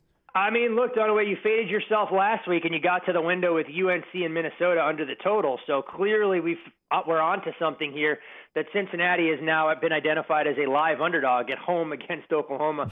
You look at the Sooners so far this year, in 2 games where they've had blowout victories against Arkansas State and Tulsa, they've been able to force turnovers in those contests and really put their opponent behind the 8 ball right from the opening kickoff. I actually think it was a little bit of a flat spot for the Bearcats last week against Miami of Ohio. It's a rivalry in state, one that they've dominated, and clearly we're looking past a little bit. But you dig into some of the numbers there, and they still had a massive yardage edge against Miami of Ohio, 273 on the ground, 265 through the air, compared to Miami of Ohio that didn't even get to 400 yards of total offense. I think you're going to get the Bearcats in their Big 12 opener to be significantly more buttoned up. You've seen some under money come in on this game as well, from the total at 60 down to 57.5. At 14.5, the only way to look is at the home underdog and make Oklahoma prove they can do it in hostile territory. Hidden part of that answer, Furman immediately recalling what your too easy to lose bet was last week. Furman is keeping score on that one. Let me alert you. He is Todd Furman, bettheboardpodcast.com, bettheboardpodcast.com, at Todd Furman on Twitter, with us on the JohnstonRVCenter.com hotline. Ole Miss comes to Tuscaloosa. Best chance for them to win in Tuscaloosa in quite a while, according to the people out in Las Vegas. As of right now, Furman, this game sits at Alabama, favored 6.5. What do you see here? This is a game where I'm very curious to see what we get out of Alabama. I mean, they've had to hear all of the detractors this week, knowing the quarterback carousel that didn't quite play out. I mean, I know we joked about it last week, trying to figure out how Tommy Rees and the Alabama offense couldn't figure out what Tyler Buchner was. They had to give him actual reps, and now we know exactly what Tyler Buchner is when it comes to leading that attack. They made the prudent decision going back to Jalen Milroe, and while he doesn't do all of the things some of the other Alabama quarterbacks in the past have done, what Milroe brings to the table is a very athletic quarterback that can get outside the pocket, throws a good deep ball, but he's not going to beat you with his ability to read defenses at those intermediate depths. What I liked last week from Alabama, though, is that we saw a little bit more out of the running back room, and we'll see if some of that can continue here, because I think Alabama's offensive line has been challenged as well. And if they are, this is where you'll get, Roy Dell Williams and Jace McClellan trying to find, a little bit of a running lane to take some of the pressure off the quarterback. For Ole Miss, they come in doing what they do, 50-plus points per game early on this season. They ran the football for 300 yards last game against Georgia Tech. And the problem, though, I see with Ole Miss is Quinshon Judkins hasn't been the same running back. They're going to need a level of production from him in this game that they haven't seen this year. He's only averaging 0.84 yards before contact. It's actually the third worst mark among qualified running backs in the SEC. That's compared to last year where he averaged 2.32 yards before contact. So the running lanes haven't been there, but we're getting more out of Jackson Dart, at least with his legs. And we know about the depth that we have seen from the Ole Miss wide receivers. I like Alabama here a little bit. I haven't adjusted my numbers as much as the betting market indicates. Don't love what I'm seeing with this number coming off a 7, trending towards Alabama minus 6.5. But it feels like a buy low spot for the Crimson Tide if you're going to bet it. And if Alabama were to lose this game outright to Lane Kiffin and company, they may be in free fall this season, and you can look to go against them more often than not. Furman, I've got it's been a great story, and Deion Sanders has taken over the world of college football, but I've got a 1,000-star lock of the year, bet your mortgage, can't lose, play on Oregon and Oregon over 45.5 on the team total. Can you talk me out of this? No, I won't talk you out of it at all. Actually, I'm on Oregon myself. Laid the points with them in the first half, though, thinking they'll get out to a quick lead. Just wanted them to be able to slam that back door shut. When you look at Colorado, losing a player like Travis Hunter that's logged 339 snaps so far this year is very difficult to replace. It's rare in college football where we talk about cluster injuries, and one player in and of himself is a cluster injury for both the offensive and defensive side. We saw Colorado get bottled up last week offensively, scoring once in their first 10 drives, and it wasn't until Shedeur Sanders got them going late that Colorado was able to hum a little bit against the Rams. Colorado State, though, showed me a couple of weaknesses in the Colorado defense. I think that we had concerns about coming into the year. There's just not a lot of depth at the cornerback position, and Bo Nix has a wealth of options that he can use to kind of exploit Colorado over the top. If Colorado's one-dimensional, this is a very difficult place to play, and no doubt it's a lay it or don't play it type scenario. I just chose to back Oregon in the first half at a price anything less than 2 touchdowns. I was actually thinking about a trifecta on that one. Oregon in the first quarter, Oregon at the half, and Oregon at the end. The first quarter bets always have me a little bit more tentative, just because if Colorado were to come out on the opening drive and score, it puts Oregon in a little bit of a tough spot because you're talking about so few possessions, even with teams that want to play at a breakneck pace. So quarter bets for me, unless I'm gravitating towards the underdog, typically something I don't really tangle with. Okay, BYU beat an SEC team last week on the road, and now they're going to play Kansas, and they're almost getting double digits. I love this. I mean, are you guys giving money away out there? What the hell are y'all doing? I can get BYU, who beat an SEC team on the road last week, and get almost double digits, Furman? They did, but unfortunately for Arkansas fans, this Big 12 team that they may have beaten in a bowl game last year is significantly better than what Arkansas is this year. When we look at the game last week for BYU, I mean, they didn't even have 300 yards of offense, but were still able to put nearly 40 points on the board. Not exactly a ringing endorsement for Arkansas and their ball security issues. You look at BYU, they had 3 touchdown drives that were 2 plays or less. Keaton Slovis has really struggled offensively, and you look at who BYU has played this year. Arkansas with pay. It's a big win in SEC country. Southern Utah and Sam Houston State, and in those other 2 games, they've struggled to run the football. I'm not sure for the second week in a row going on the road, and this time in a conference environment against this Kansas team that went through the motions last week against Nevada, slipping by the Wolfpack 31-24, despite being a 4-touchdown favorite, is an underdog I'd want to back. I think Kansas just too much firepower offensively. They've been slightly improved on the defensive side, and I don't think BYU has the weapons in the passing game to really exploit the Jayhawks secondary. So it's a lay it or don't play it for me. I like Kansas here to win this game going away. I could do this all day. Give him another one. Give him another one because you know he's keeping score. No, go ahead. Okay, I got to save some for my pick 3 at the end. Furman gives us a bold play. Now, some of you may look at last week's and say, well, he whiffed on that one. Keep in mind now, Furman's bold play was, hey, Georgia Tech has a one-score game in the fourth quarter against Ole Miss. That game was, at one point in the fourth quarter, 24-17. Yeah. Georgia Tech gave away the cover at the end. Well, I mean, it did not end well from there. The unfortunate part, boys, is that I had Georgia Tech plus 21. I saw that score at 24-17, was attending to some family obligations, went back, checked, and saw 48-23. Did the quick monkey math and went, wait a second, that's not going to be good for the bankroll. So, do you have a bold projection for this week, Furman? I do, but it's not in a marquee matchup, and it's probably a football game when we have, a slew of undefeated games going head-to-head that people aren't going to watch. But it'll take us to Logan, Utah, where I think Utah State beats James Madison this week. When you look at JMU, 2 very emotional games in a row. They had a comeback late in the fourth quarter in Charlottesville against an in-state rival in Virginia 2 weeks ago. Last week, they go on the road to Troy and beat the defending Sun Belt Conference champions. And next week, they'll take on South Alabama, the team that's mentioned in the same breath as Troy as one of the front-runners this year. Who could blame them if they're a little bit flat, playing their third game on the road in unfamiliar surroundings in Logan? Utah State makes a change at quarterback. They go to a 3-star recruit that they're very high on, a kid named McKay Hillstead.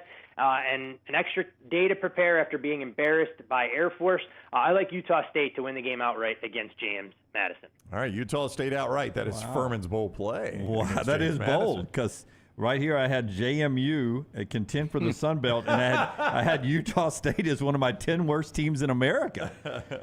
Oh. I feel a little better now, Dunaway. Thanks. I may have to double down on that particular position then going into Saturday.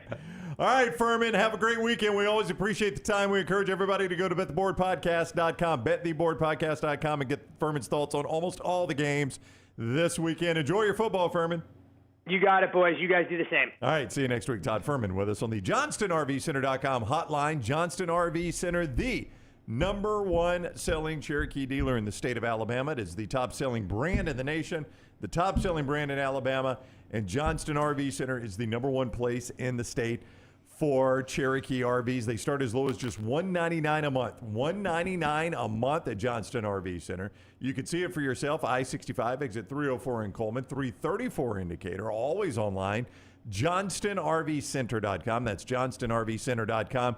We love those that have served in the military. You keep America the greatest nation in the universe. No questions about it. No questions asked. We love you. They love you at Johnston RV Center. Retired, active duty military, you get great discounts at Johnston RV. Just ask them when you're there. I-65 exit 304 in Coleman, 334 indicator, always online, JohnstonRVCenter.com. You have said all week, how do you feel about Saturday's slate? Me? No. Oh, I feel really good. I'm excited. Really good. Yeah. I'm looking here, and they all look so easy to me, too. Well, good. Maybe we can find one that we disagree on. I mean, it sounds like a lot of them, which is why I'll take Kansas right now. Which is why you guys feel good about it. Is for me, the layman over here, I'm like, they're giving it away here. Can I ask a serious question, though, not playing my role as ignorant sports prognosticator? Blah, blah, I don't even know. What's a plus? A prognosticator. Yeah. UCF, that line opened at 7. It's two probably backup quarterbacks. When I went to play it on Tuesday for our upset alert, it was 6.5. Right. And then I saw it this morning at 3.5. Yeah, it keeps dropping. That tells me Will Howard's not going to play. Yeah, that's unfortunate. But boy, he tried to gut it out as best he could in the end of the Missouri game. But if it's 2 backup quarterbacks, why is it dropping? Should that not be equal? One backup's better than the other? There are people that believe UCF's backup is as good as Rice Plumlee. Okay. Yeah. Ooh. Upset alert back on Tuesday. 6.5 when I played it, Brown. I don't care if it's 3.5 now. No, it doesn't matter. It's where you played it. It's where you played it. Monday's headlines today when we come back. LT's going to tell us about our friends at Hemp Hill. Just a little bit, 59 degrees once this week when I woke up, starting to feel. I'm not going to turn the heat on anywhere, anytime soon, but at some point you want to get it checked out. Absolutely. And right now, 0% for 60 months for qualified customers, plus free 10-year labor warranty when you mentor in the next round. Call Adam, Chad, Andrew, the guys at Hemp Hill Services for all of your plumbing, heating, and cooling needs. Trust the name. Birmingham's trusted since 1954. It's hard to stop a train. Call them now, 205-229-2090 or hemphillservices.com. Follow LT on Twitter at @TheLanceTaylor. Hey, let me tell you about our friends at Urology Centers of Alabama. Compassionate and comprehensive urological care with 35 physicians, 17 locations across Alabama. Their patient-centered approach to all of your urological needs. Remember, they've got that new men's health center. It is beautiful, helping men with a wide range of sensitive male issues in a comfortable environment. You can always go online, visit urologycentersalabama.com, schedule an appointment with one of their many urologists today.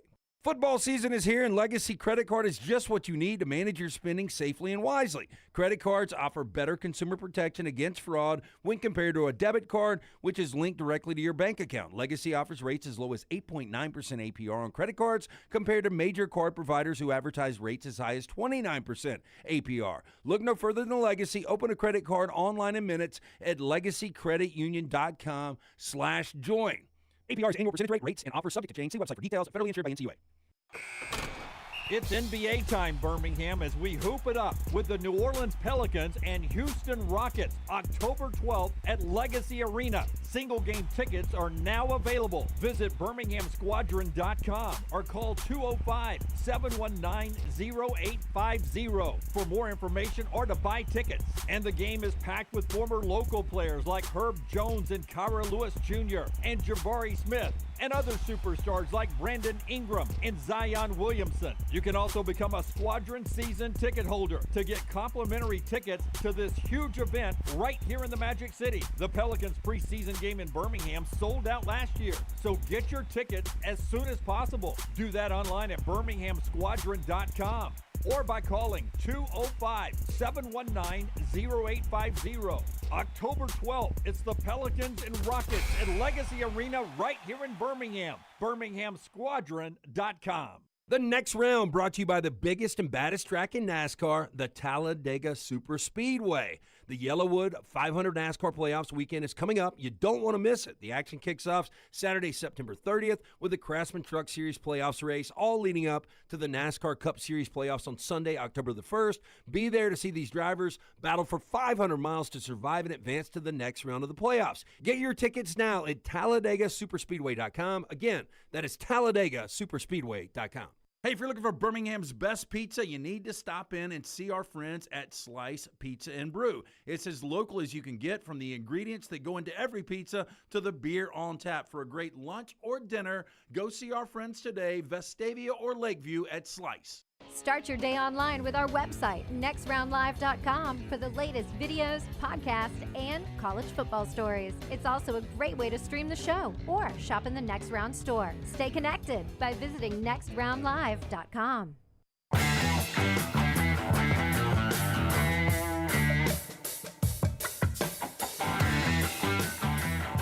Hey, our friends at Walk-Ons, friends of the show for a long, long time. Great locations around here. They host our at least all 3 years we've been here, they've hosted our kickoff parties, our anniversary parties. Walk-Ons celebrating 20 years. They gave a scholarship yesterday to walk-on at LSU. Giovanni Peterson is a walk-on tight end, and as part of their 20 years of business, the founder and owner walked in and awarded a scholarship to him. And he got to call his mom. I was thinking about it earlier. Well, Brandon Landry, who is the guy that actually created Walk-Ons.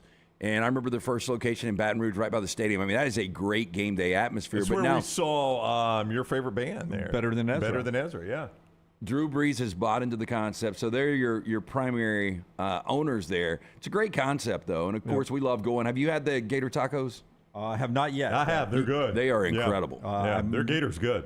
You're getting me a steak tonight from New York Butcher. I may get a to-go game day platter from Walk-Ons tomorrow. That may be what I'm eating tomorrow. I love the game day platter because it comes with the boneless. No, it comes the boneless wings. It comes with the boudin, It comes with the sliders and the queso. Yeah. So it's a good thing, a good value right there, our friends at Walk-Ons there. But I thought it was a cool scholarship game. We got the Iron Skillet game tomorrow, SMU, TCU. Got the Whiteout game tomorrow. Dabo's running down the hill tomorrow, Florida State and Clemson. Lance has me watching that every time now.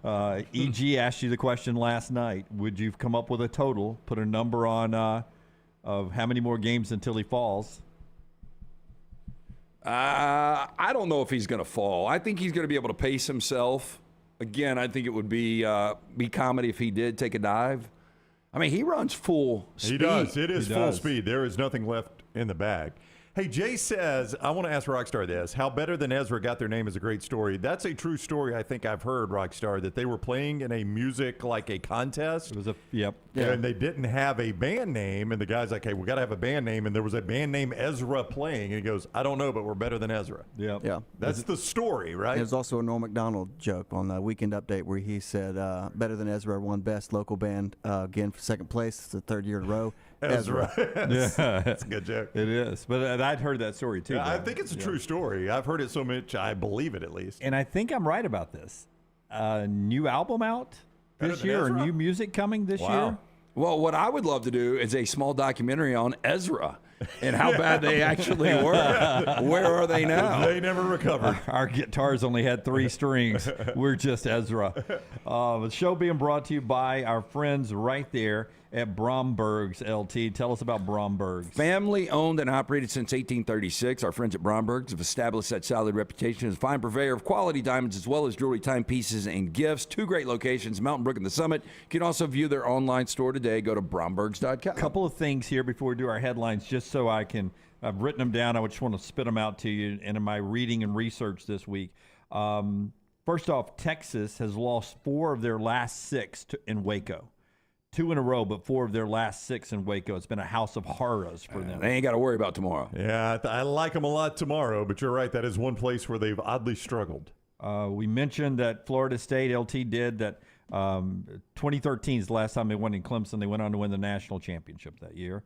No Jaden Rashada for Arizona State as they play host to USC. They're down to their 4th-string quarterback because they lost QB 2 and 3 last week. Thought that was crazy. UConn, by the way, has not scored more than 17 points all year as they play host to Duke in that game. Yeah, I got burned back in UConn a couple of weeks ago after watching them against NC State. Now, NC State's not that good. We'll see NC State go to Charlottesville and take on Virginia tonight.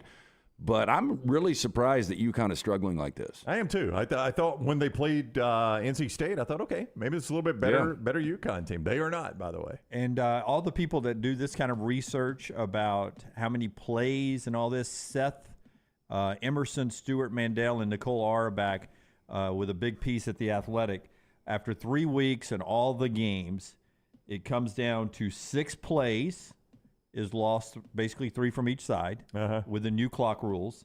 6 minutes shorter is all the games are. Is that 6 real-time minutes shorter, obviously? 6 on-the-clock minutes. That when means I'm watching. If you walk into the stadium at 2:30. Still a 60-minute game, but you're I'm getting watching out it. Yep. 6 minutes faster. I have not even noticed it. I've watched 3 full weeks of college football, and not one time have I thought, boy, these new clock rules, man, it's changed everything. Then there is it does feel different when you're behind, though. It does feel like that clock is tick. You keep saying that. I just haven't noticed I haven't noticed a difference. I haven't noticed watching a team behind thinking, boy, they have got to speed it up. Well, my team lost on week 2, you know. But seriously, watching that Texas game, you noticed that? I was like, man, this clock is going so fast. Alabama doesn't have the offense to catch up. I didn't notice Alabama getting a lot of first downs. That helps. Yeah. Or it hurts in that case. Well, I mean, it's not stopping either way then. But everyone is saying, hey, more commercials, it seems like. They did the study of all the TV games. They have people to go back and look. No increase in commercial times. Yeah, they didn't change the timeout links. Do you have it on your sheet today to cover what anniversary it is in college football? 2 things happened on this day. Do you remember? Have you seen this? I retweeted one of them. One of our listeners sent it to me. It was Pritch Law sent it to me. I had no idea these 2 things happened on the same day. I'd never have remembered it that way. Today is the anniversary, Rockstar, of I'm a Man, Come After Me, I'm a Man, I'm 40. Wow, he's what? I mean, he ain't 40 anymore. No, How old he's is got- he now? Was that, well, I mean, Gundy. I think He's it was gotta 15 years ago, right? Yes, he's 55, 56. Yeah. Well, crazy. But you know what else happened on that same exact day that I did not realize it was the same day historically? We were broadcasting from Ballantrae. For what? Me and Ian were out there broadcasting from Ballantrae. Yeah, we were not. You were. On a Saturday? No, the week after, excuse me. When it really went viral. Yeah. And so the same day was, wonder what Brittany's doing with her life. Getting ready for overtime here in Tuscaloosa, Georgia and Alabama. And Todd Blackledge, Brittany who? Spears. Were you guys in Tuscaloosa for that I was game? not. I was watching on TV, and that was one of, I mean, I know it's easy to say now, but that was one of the time I was like, what is Mike Patrick smoking? I mean, what is he doing? Do you remember where you were watching? Was that at your house? Yeah, back when you used to come to my house to watch games. I remember Back I when was we were friends. I was in Things have Tuscaloosa, changed. and that was a precursor. Matt Stafford dropping nine. Yeah, I know. It was an incredible pass Stafford threw. Right down the chimney for that walk-off win right there. All right, it is time for our spotlight today. Monday's headlines today. Did Jim get up again and do production or not? We'll find out. It's 100%. all I love brought how to you you. call it production. It's all. Did Jim think about this before the commercial break before, like he did last year? It's all brought to you today by our friends at Moore's Marinade. Moore's Marinade, Brownie. Jimmy D, you want to be a grilling expert this? I cannot poke you with a stick this far away. Moore's Marinade. Tell I'm us about going. it. I was talking about it. You keep interrupting me. You want to be a grilling expert this weekend? Moore's Marinade is the way to do it. Moore's Marinated Sauce is your secret sauce for grilling and backyard barbecues. Friends, family, neighbors, people maybe even you don't like, still give them Moore's Marinade. They deserve it.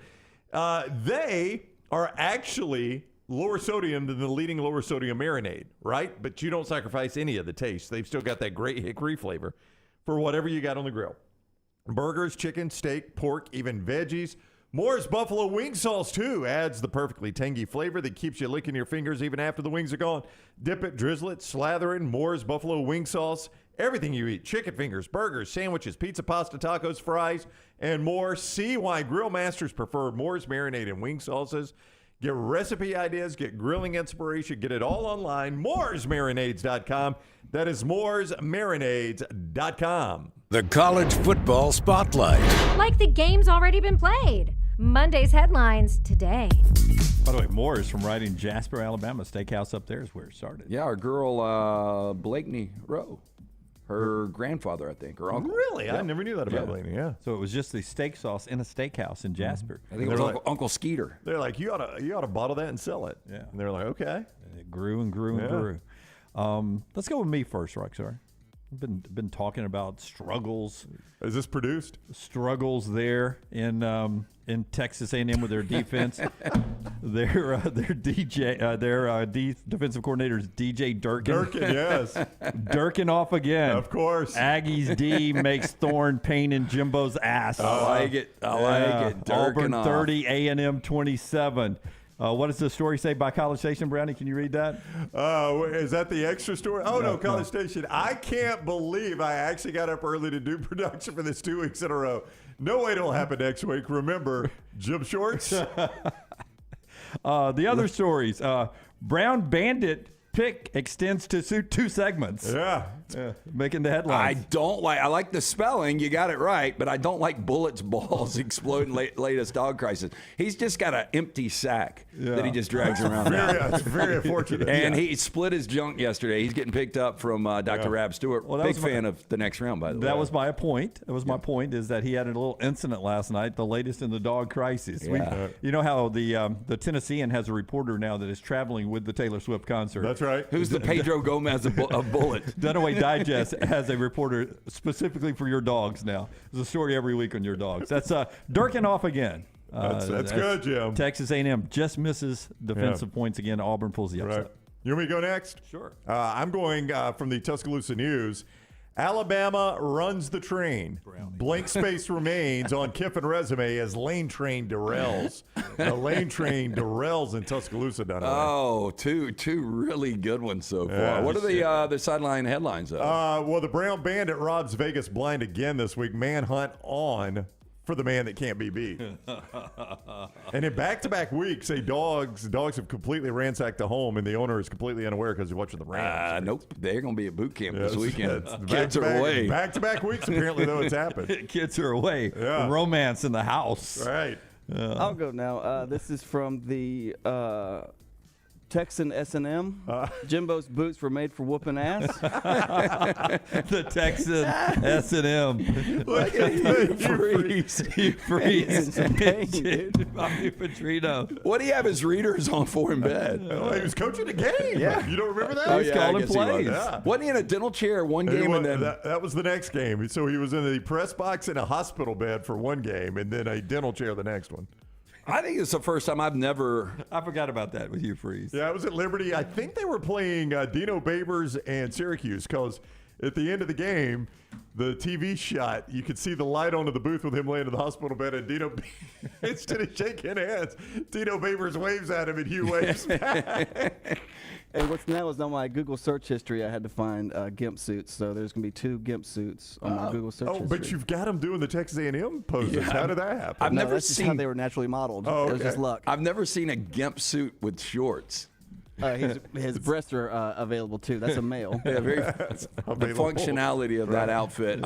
So you guys know how much I like Oregon this week, right? I've heard you like it. Yeah, so I came across this on the Holy Duck. Colorado trampled by Oregon. His prime hasn't seen that much carnage since the amputation. Oh. Look at that buffalo. They're just all laying out in the pasture. Yeah. That's like that scene in Yellowstone when they came over the hill and all the cows were dead. Yeah. How about that? You could change this section with your content for something more if you want to. Yeah, I see that. Suitable for your agenda. For Lance Taylor Media. ReallyGreatSite.com. Yeah, of using the generic dummy text. This is just our own dummy text. So just as this random dummy text, feel free to. Holy duck! Holy duck. It's a beatdown. Yeah, we can't stop you from ducking around all week. You've been ducking. You're not wanting to duck this pick.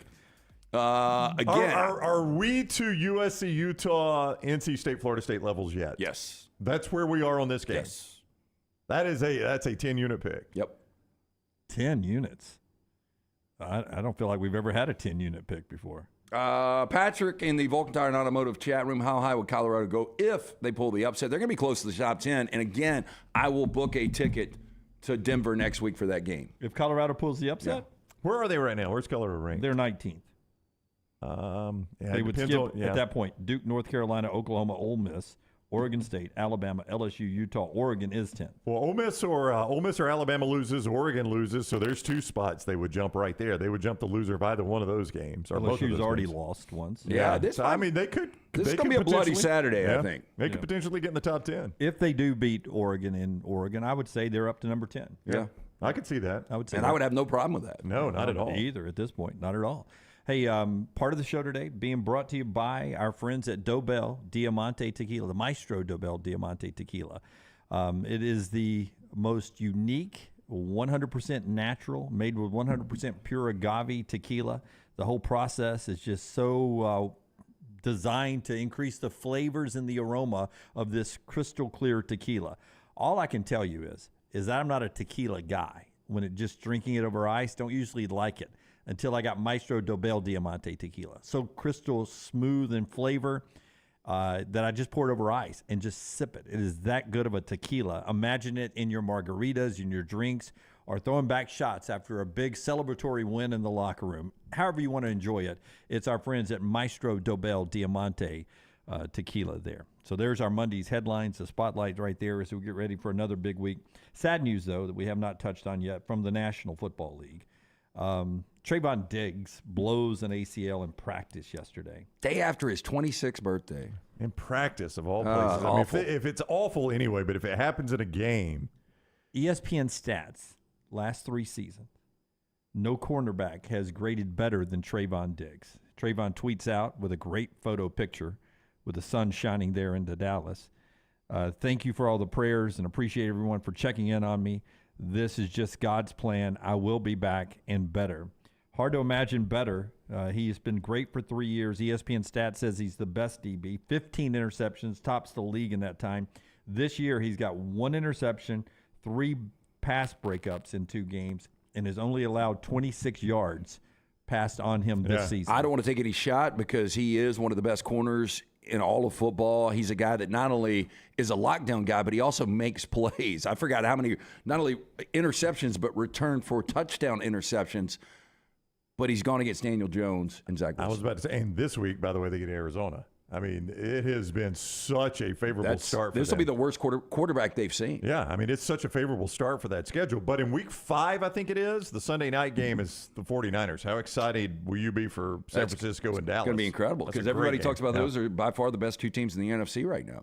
Brock Purdy, who doesn't make $1 million, 25 of 37 last night. San Francisco beat the Giants 30-12. Deebo Samuels was a big game there. In Carolina, it does look like Bryce Young is out as they play Seattle. His ankle, he is not expected to play. That from the National Football League. That cranks back up on Sunday. Lance'sLock.com for all your NFL plays, where he is coming off last week a 7-2-1 week. 7-2-1 in the National Football League. You got Sunday and you got another doubleheader weekend. 25% off a month of Lance'sLock.com. If you go and purchase right now before 10 a.m. on Saturday, Lance'sLock.com. Go jump in on that right there. You know, San Francisco, back to them real quick. They have won 13 consecutive regular season games. Brock Purdy is 8-1 as a starting quarterback. His 1-loss NFC Championship game when he went out in the first quarter when they were down 7-0. Not his fault. But you know what? San Francisco, it's got to be tough to be a 49ers fan. They haven't won a Super Bowl, and it'll be 30 years this January. For 49ers? Yeah. They haven't won one since Steve Young to Jerry Rice, where they whipped Stan Humphries and the Chargers in 1994. Wow. Isn't that crazy? Everybody talks about the Cowboys. Yeah. The Cowboys won one after the 49ers. Oh, really? So the last Cowboy one with Barry Switzer was after the 49ers last one? Yeah. Wow. Isn't that nuts? Now, the 49ers have been back since then, and the Cowboys haven't. The 49ers are always relevant. So the Buccaneers have won 2 since then? Yeah, and guess what? The Rams have won 2. Wow. City of Champions right here, man. City of Champions. Dolphins. Our friends at NASCAR crowning a champion with NASCAR playoffs coming back to Talladega, TalladegaSuperspeedway.com. September 30th for the truck race, October 1st for the Cup cars. They'll get on there. Trucks on Saturday, Cup on Sunday. Hardy in concert on Saturday night. Your race ticket gets you to all the events. TalladegaSuperspeedway.com. TalladegaSuperspeedway.com. It's the Yellowwood 500 race weekend coming with perfect weather over at Talladega. September 30th, October 1st. Get those tickets. TalladegaSuperspeedway.com. Follow Brownie on Twitter and Instagram at Ryan Brown Live. There are so many things I love about Walk-Ons. Authentic, mouth-watering Louisiana cuisine prepared fresh daily from scratch. A great beer selection and TVs everywhere to watch the big game every day of the week. And of course, they've got 2 great locations on Highway 280 and 119 and at Hoover near the Hoover Met. Walk-Ons is also a great place for happy hour, 2 to 6 Monday through Friday with $5 moonshine swirls, $5 house pours, and half-price appetizers. And it's an easy take-home experience for the family as well. Highway 280 and Hoover with Walk-Ons. Going to a big football game? Walking around all day? Then you'll want comfortable shoes. This is Wes McClooney, owner of the New Balance Birmingham store. Score a touchdown with a new pair of ultra-comfortable running or walking shoes. Come to the New Balance Birmingham store. I'm telling you, we'll make sure you have a perfect fit and we'll treat you like the starting QB. Our job is to make sure your feet are happy. Visit the New Balance Birmingham store on Highway 280 next to Chick-fil-A. Your feet will thank you. Man, I love a good meal. I'm Jim Dunaway. A good meal is what you get with my friend Sterling at Champy's Chicken on Highway 119 in Alabaster. We're talking great southern fried chicken, wonderful sides, hand-cut chicken fingers, po' boys, and those Mississippi Delta recipe tamales. You got a perfect menu for everybody. Champy's Chicken is perfect for watching the big game, or taking a meal to the lake house, down to the coast, or stay in the restaurant and dine in a great atmosphere. It's all made fresh to order right there on 119 in Alabaster, Champy's Chicken. DryTech Water Restoration is a locally owned company that specializes in mold remediation, fire and water damage cleanup, and SteraMist services. DryTech's goal is to provide clients with expert guidance when dealing with any home disaster. DryTech's highly trained specialists are available 24 hours a day, 365 days a year. They will work closely with you and your insurance company to make sure the process is stress-free as possible. Call DryTech today, 205-637-0143. The moment you discover damage to your home, DryTech's team will handle the rest. IV therapy, B12 injections, cryotherapy, and compression therapy all under one roof. It's our friends at HydroLive. Mention Next Round at checkout. Save 20% off any service. HydroLive's got 3 locations, Homewood, Tuscaloosa, and coming soon to Greystone.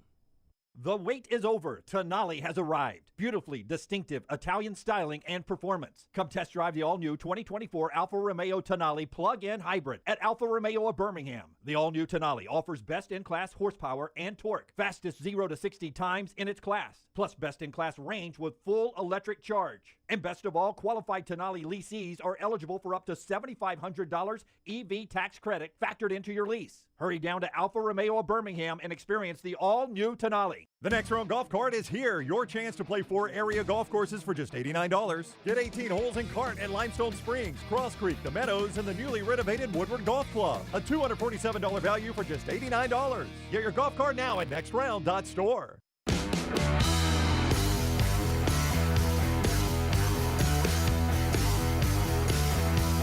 Man, we're ready for another big football weekend. If you're hitting the road, man, going to a game or just going over to a friend's house for a party, man, you want to be dressed for the occasion, right? And the Pants Store is your game day headquarters. Alabama and Auburn game day polos, hats, and quarter zips. Choose from the famous name brands like Gentile, Cutter and Buck, Antigua, Elephant Head, Taylor and Mick. And ladies, look no further for your game day needs. They've got the skirts, the rompers, the clear bags, and the booties right there. Find any of your game day needs at pantstore.com. So no matter where you are, even if you're in, AK sorority at South Alabama. That's right. They're huge there. If you're my friend Hughes' fraternity at Auburn, and maybe you're from a different part of the country, but you're going to school here in the South, you want this great game day gear, you can get it at pantstore.com, pantstore.com, or slide into 6 locations: Auburn, Crestline, Hoover, Huntsville, Leeds, and Tuscaloosa. It's the Pants Store, pantstore.com. All right, LT, we're getting ready for this big football weekend coming up. And doesn't it feel like this is the weekend that we're sort of starting to see our own 30 for 30 unfold?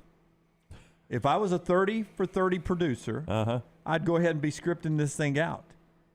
And I don't know what the title would be yet. Maybe you guys can come up with one. Well, you got to give me the subject first. But it sort of feels like this is the beginning. The music has started for the last dance of the Pac-12. It all starts this weekend. I mean, they've played some Pac-12 games already, but this feels like the start of that final dance. Like, all right, the lights are starting to dim a little bit, and we're not 108 years. It's been a good run. It's not going to be here next year. But look where we are right now. As we go into this weekend, the band's playing. We're about to dance on the dance floor, one last dance. What if we called it Packed Up? Packed up. Like you're packing up to move. Rockstar, packed up. Packing their bags. Packing their bags. 6 ranked games this weekend. 3 of them involve Pac-12 on Pac-12 crime. Pretty impressive. Yeah. 4 of the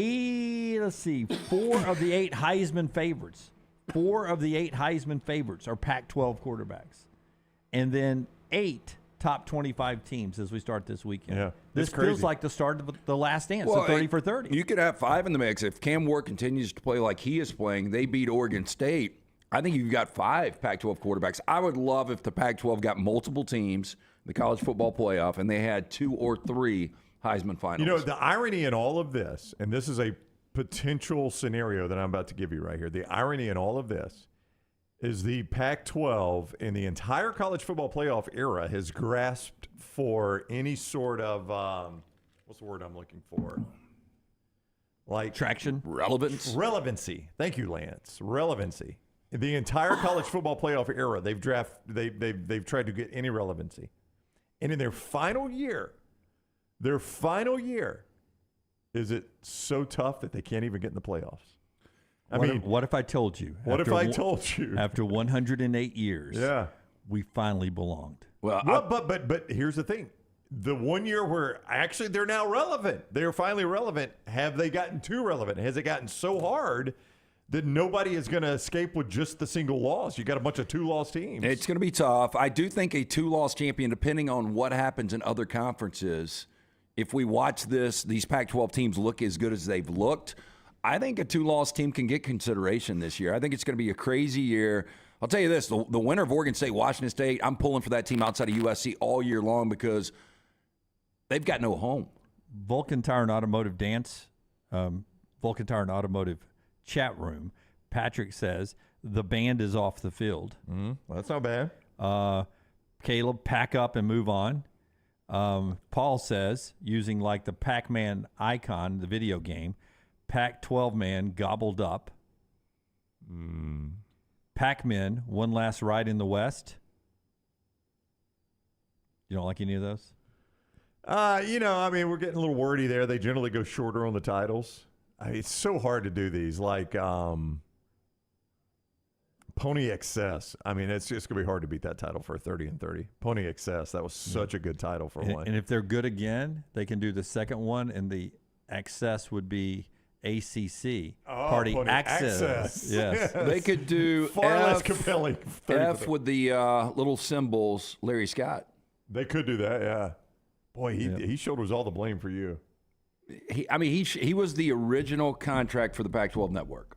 Yeah, that was the beginning of the end. It really. If they would have signed a deal, do you guys agree? There was a conference nobody could watch. If the Pac-12 network would have been on DirecTV, I think the Pac-12 survives.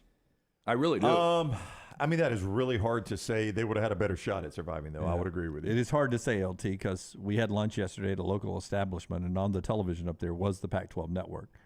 It was a soccer game. Are you kidding? No, 100%. I don't even know. Washington and Cal were playing, I think, women's soccer. Scribble out where you ate. Because I can't find the Pac-12 network. I've got it now on Uzi.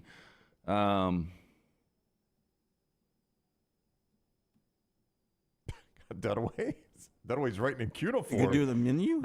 It's just one. This is what Brown ordered. This is what I ordered wrong. Oh, okay. Yeah, I've heard of that place. I've never been, though. Yeah. No, it's a good spot. I've seen Rockstar in concert there. Yeah. Wow. Okay. There were. So it must be a big establishment. I will say this: Dunaway and I went with a mutual friend, and we have compared notes. And it's been a screen door situation for all of us since, so I do not know what happened. I've been unable to stop that lunch like Bama couldn't stop Georgia Southern. It's been a tin-horn situation. It was a tin-horn lunch, and the lunch was good. That's what's crazy about it is none of us had a bad lunch. Was the mozzarella left out a little long? Oh, I have no idea. The little hint there? The Pac-12, probably too much of one.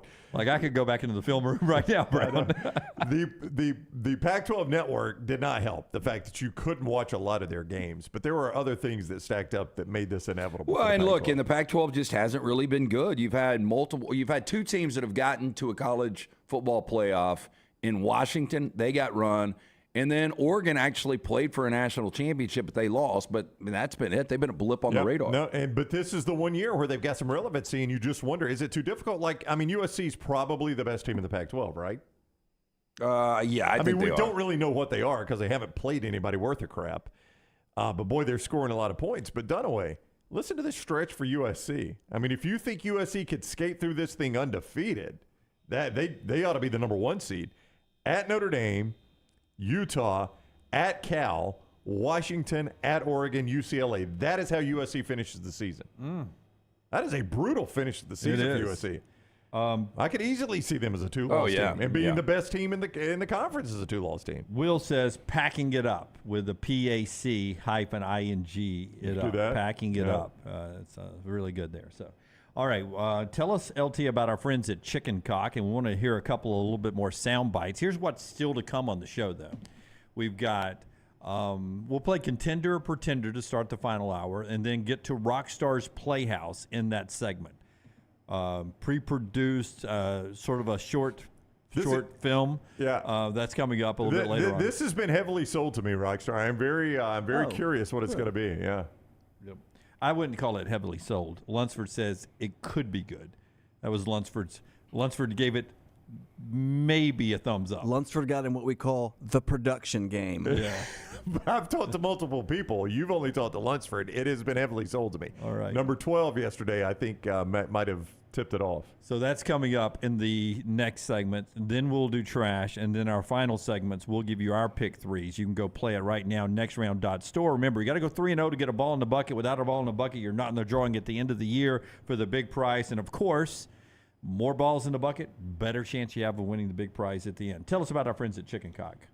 Chicken Cock Whiskey, distilled at Bardstown Bourbon Company under the leadership of master distiller Greg Snyder. Greg has 45-plus years of experience in the whiskey industry. Chicken Cock Whiskey's been stacking up gold and spirit industry awards, including the gold from the Beverage Testing Unit. They've gotten praise from Rolling Stone, Newsweek, and including Bro Bible. You can get Chicken Cock in the state of Alabama and bourbon and rye. All expressions are available for special order at your local ABC store or order online, chickencockwhiskey.com. John says it's the poor fan bases that killed the Pac-12. That's part of it. Will Nobody makes cares. a great point. If Pete Carroll and Chip Kelly never leave for the NFL, USC and Oregon keeps clicking along where they were clicking along. The Pac-12 is just fine right now. Well, if the NCAA would have left Pete Carroll and Reggie Bush alone.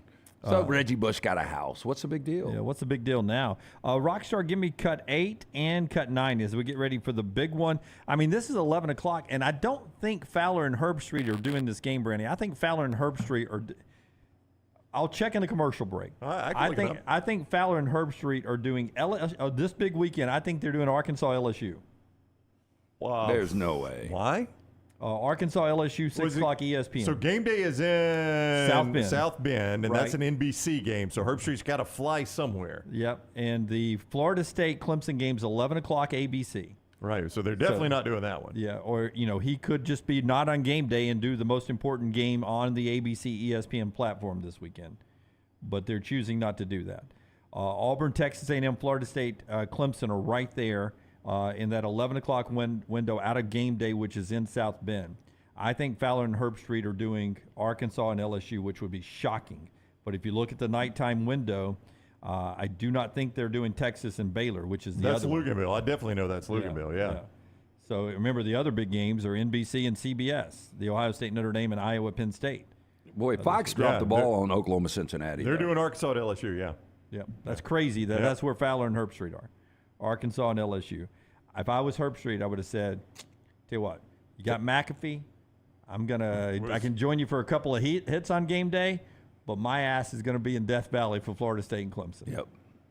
And if you don't like it, check my contract because I probably have the say-so to go where I want to go. Yeah, I think he can probably go where he wants. And look, I know Fox, their highest-rated game is typically that 11 o'clock with Klatt.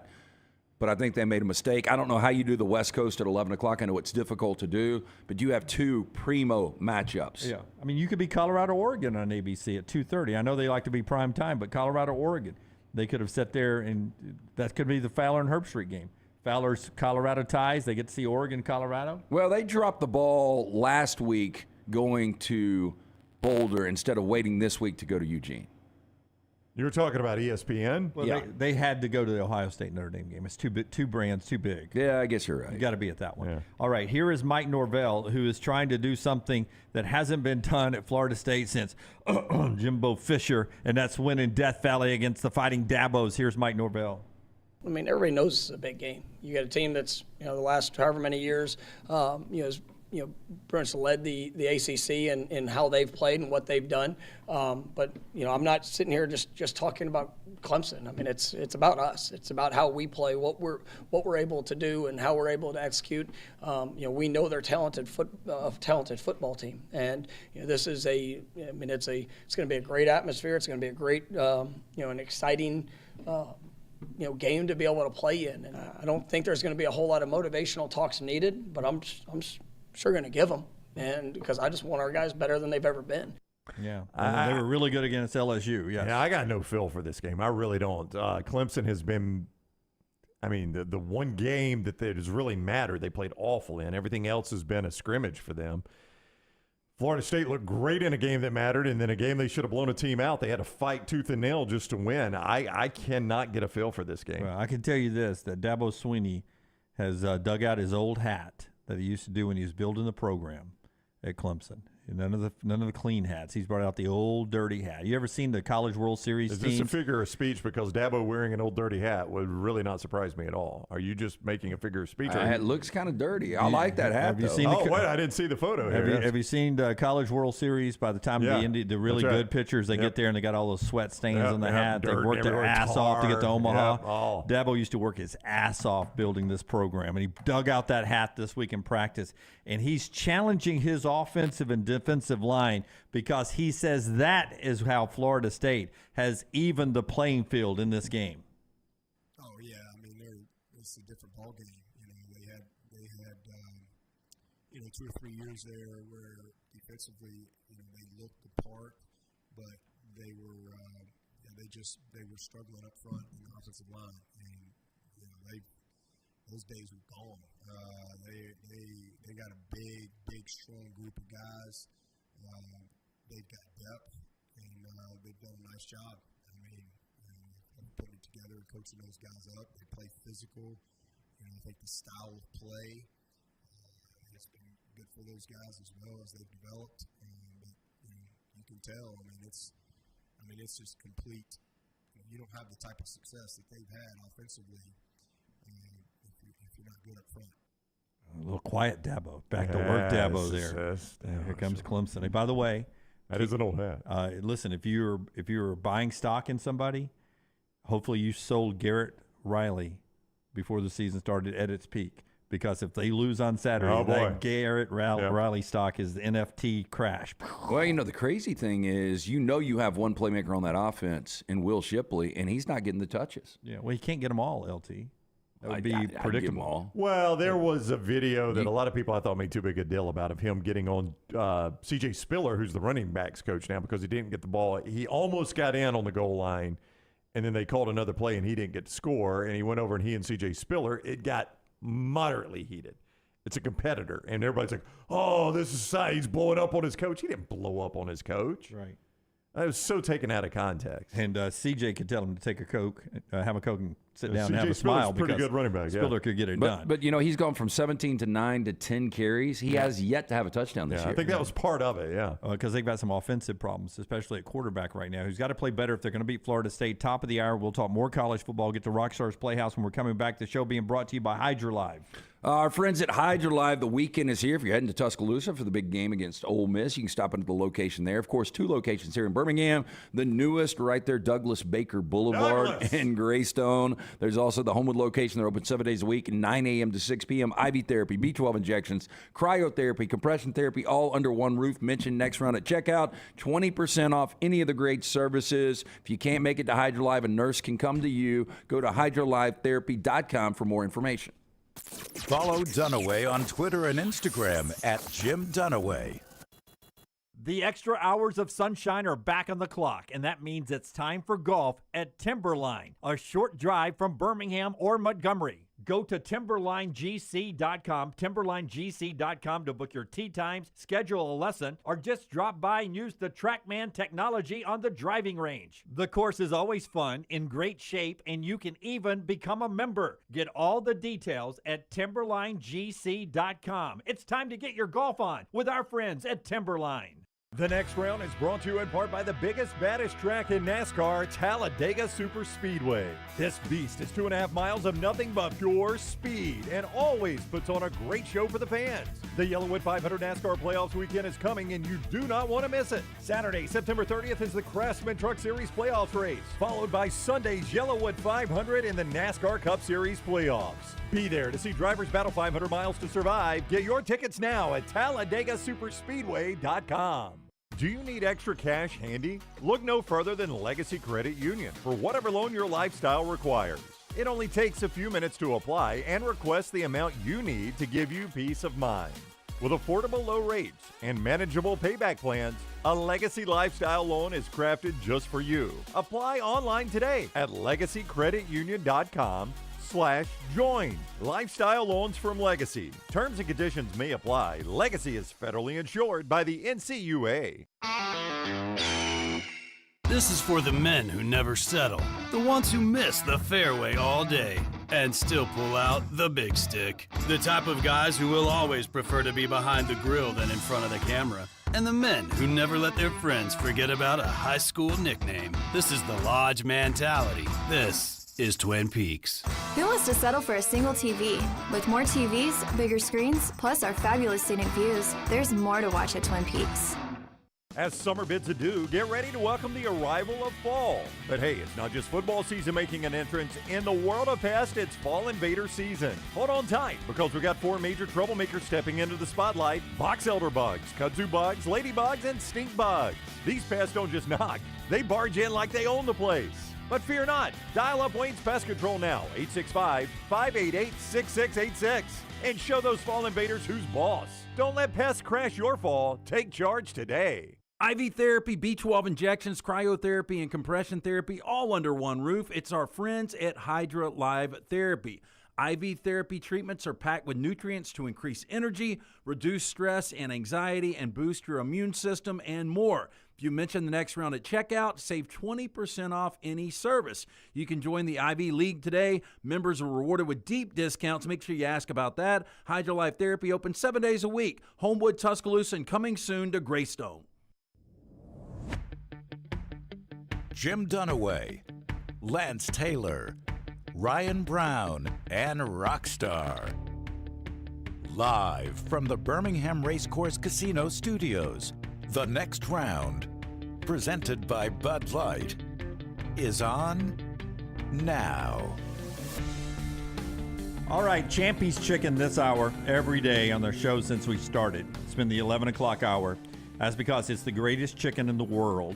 Champy'sChicken.com. He doesn't say that. Sterling, the owner, doesn't say that. I say that. But it is in the name, Champy's world-famous fried chicken. It is world-famous because he brines it overnight. It's cooked to order, comes out steaming hot and so juicy. Hand-cut chicken finger, Mississippi Delta recipe tamales, all the great sides. Perfect for your tailgate or your take-home. It is Champy's world-famous fried chicken, Champy'sChicken.com. Rockstars Playhouse coming up before this segment's over with. Rockstar, we have Disrupt the Media, that platform. Over there, go subscribe, like on YouTube. Same for the Next Round. Subscribe to Roll Tide Pods, War Eagle Pods. Where does your weekly... War Down Pods. War Down Pods. Where does your cookie review, what platform does that go on every week? We haven't done a cookie review. I started putting on a little weight because of it. I love doing it, but the aftermath was not as great. Well, why do we still get cookies every Friday? I thought you were shooting a cookie review the cookie every lady week. comes up. Laurel comes up here every Friday and brings cookies. Oh, I thought it was part of a cookie review. So you can't eat that. Was that the one that was marked? You can't eat that one. Yeah. That one's for the review. Yeah. It's got Drano in it. I could eat it. Yeah, Dunaway just took a bite there, Yeah. Rockstar. Salty and sweet. Look at the salt on the bottom. Yeah, of it. I love that. that's a good-looking cookie. It's a good-looking cookie. So there's no cookie review anymore. There hasn't been one in a while. I mean, it's probably been, you said about a year? Yeah, about a year. Yeah. When's Gym Shorts coming out? Touche. Yeah. Pick another game for our pick 3. Is it your pick, Lance? Yeah, let's go. Buffalo Wild Wings pick 3, by the way. Hell, let's go Georgia UAB. What? Big ass number. I didn't know we were going to do that one. Well, hey, there's a number on it. Well, there is a number on it. I'm not sure it's big enough. UAB was awful against Louisiana. I don't know if it was looking ahead to a trip at Georgia. I don't know if Louisiana was just a bad matchup, but that was about as bad a home performance as UAB has had, maybe dating back pre-Bill Clark. I can't think of one. I don't think Georgia's been motivated. Slow start in 3 games. That's it. You know, they've scored 10 points in the first quarter through 3 games. Last year, they outscored opponents by 105 points in the first quarter. They dominated in the first quarter, and they've yet to do that. I don't know if it's a big deal or not. I talked to a Georgia fan the other night, and he said, look, I just don't think we've shown a lot. Yeah. Kirby has known that Carson Beck, they don't need explosive plays. They're not getting explosive plays right now. And, look, that becomes a problem when you start to play South Carolina. We saw it in the first half. Now, they ended up pulling away in that game. They're not going to have any problem against UAB. Yeah. But they were down 14-3. They eliminated any margin of error just because they kind of slopped around in the first half. Did y'all see Kirby's halftime speech? I did not. I bet half of it was bleeped. Taylor Korn, who runs our social media. Taylor, if you can find that. I think Georgia put it out from the Georgia was football it heavily site. edited? I don't think so. Well, Kirby's got a salty little He tongue. does, but I think it was okay. Yeah? I think he got. I mean, he laid it out for him. You're going to go out there. You're going to score 4 times. They're not going to score. Right. And we're going to be fine. But it was so passionate. And by the end of it, I was ready to run through a wall. Really? Kirby had you fired up? Yeah. And by the way, I think they scored 3 times. They did. And South Carolina didn't score. He was right about most of that. You're right. He only missed by 1 score. It was impressive. So there's nothing really Georgia can show me here in this game. I don't know what Georgia could do in this game where I'm like, okay, what is a win for UAB? Give me a UAB win here. Well, I thought Trent on our show the other day, Coach Dilfer, said something. Play as good as you can play. Look as good as you can look, even when you're getting beat. Just try to look like the stage is not too big for you. Yeah. You know, look like a worthy opponent. He didn't use those words, but I think that's what it's saying. Forget to score. Just look like a worthy opponent to where if you're a recruit who's watching and UAB is in your mix, that you're like, I want to play for that program. I know I'm not getting offers from Georgia. I'm not getting offers from Texas, but I'm in the mix at the American level. And that's the program I want to play for. They're building something. I want to play. Those guys attacked Georgia, even in the fourth quarter, if they were down a couple of touchdowns, with a lot of pride in what they were doing. That's what I think a victory for UAB is. Yeah, look, and I go back to Jeff Collins in studio the other day when we were talking about what NIL and the portal has done to the love of programs. And he said, I've just seen a lot of players quit this year. Yeah. And you go back to that LSU-Florida State game, and you hate to throw that word out there, but it did look like LSU tapped out in the second half against Florida State. So my point here is, if you're UAB, you get down 21, you got to continue to play hard because you are building something new under Trent Dilfer. The contenders and pretenders will be separated in college football this weekend with a few top 25 matchups, 6 of them, and that doesn't even count Florida State and Clemson. So 7 impactful games this weekend. Contenders and pretenders coming to Talladega for the NASCAR race. That is September 30th in the Truck Series, October 1st on the Cup Series, Yellowwood 500. Both of those are playoff races. Hardy in concert. You can get your tickets to see who's contending or pretending to chase a championship. TalladagaSuperspeedway.com, TalladagaSuperspeedway.com. College football playoff contender or pretender? Now, all these guys are in the mix, so you could say contender on all of them because they're all in contention. But do we really believe? Do you really believe them? Go. Florida State. Contender. I'm going to say last Saturday was an aberration, and they're better than what they looked at Ball State College. I'll say contender. We're talking about to win a championship. College football playoff. Just to make the playoff. the college football playoffs. 4 teams will be there. I think they lose tomorrow. Pretender for Florida State. I think I'm the only one that feels like that. Look, they beat LSU handedly. They did. I'd like to see that game again, though. Clemson. I have a feeling. I'm not going to touch it. Yeah, I don't know if it's a quarterback problem, if it's the receiver qualities dropped. Clemson doesn't look right anymore. They never look like they do anything smoothly on offense. I kind of anymore. agree. I mean, I thought you made a great comment there about Riley. Like, if you're buying stock or selling stock, his stock could not have been higher at the end of the TCU season last year, and it has looked like a failed experiment. Now, that is unfair. We're 3 games into this. But if you had to grade it 3 games in, it looks like a failed experiment. If after 4 games you're 2-2 and 0-2 in the ACC, that ain't working. No, but Thomas Castellanos looked so good at quarterback, especially in the second half for BC. So let's just say that Cade Klubnik went in and lit them up tomorrow. They score 40 points. Then you forget all this. Everything's fine. Yeah. Texas, contender or pretender? Oh, 100% contender. They're a contender. They are. You know, who brought this up? I think it was Lugan Bill on Quinn Ewers seems to show up for big games. And then when it's not a big game, he kind of floats and he just kind of goes through the motions. It was Lugan Bill on ball with me. He was like, the question with Quinn Ewers, does it have to be a lights-on primetime game for him to play? And I was on Chip Brown's show this week, and we were talking about that, and Chip says that's what it seems like, and it almost seems like that with the entire team. And if they continue to play like they did against Wyoming, they're going to get beat on one of these games they shouldn't. But right now, I would say contender. Oh, by the way, Texas, I don't think has their run game going yet. I think there's still another level that Texas can play at. Yeah. Michigan, we haven't really seen. Haven't been tested. Yeah, but 100% contender. 100%, yeah, J.J. McCarthy got his shit-the-bed game out of the way last week with the 3 interceptions. He had been nails up until that point. I think this Michigan team is really good. Yes, Here contender. comes unbeaten Rutgers. Yeah, that's not going to really scare me there, Jim. Was that intended to scare me? No, blowout. I don't know. I don't know if Rutgers scores. Georgia. I mean, they're a contender. Yeah, too much talent. Yeah, Contender. they're a contender. Notre Dame. Joke schedule. Contender, absolutely a contender. Not after tomorrow night. I think they lose a game by double digits. Have I had a pretender yet? No. You said nope. Nope. I told you could easily say all these are contenders. No, I know. Because they are literally in contention. Well, you give me one that I can't. I will feel a lot better about my answers on Monday. Yeah, Penn State. Oh, they're a contender. And I would have said pretender before the year, but Drew Aller has played very well. They've run the ball very well. The Big Ten hasn't looked as invincible at the top as I initially thought. Yeah, I'm already marking through it because he's about to say not a pretender. No, I think they're a contender. Yeah. I do. Oh, I think they're going to pop Iowa tomorrow night. I think the Big Ten is a three-headed monster. It's going to be fascinating because 3 teams in one division. How does that play out to the College Football Playoff Committee?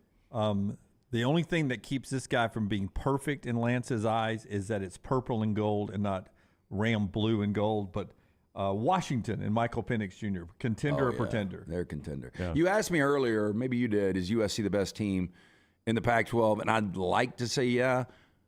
Washington scares me to death. Washington's been more tested than USC. Oh, yeah. USC hasn't played anybody. USC, contender, pretender? Contender. Caleb Williams, I mean, with that offense, we don't know if the defense is improved yet.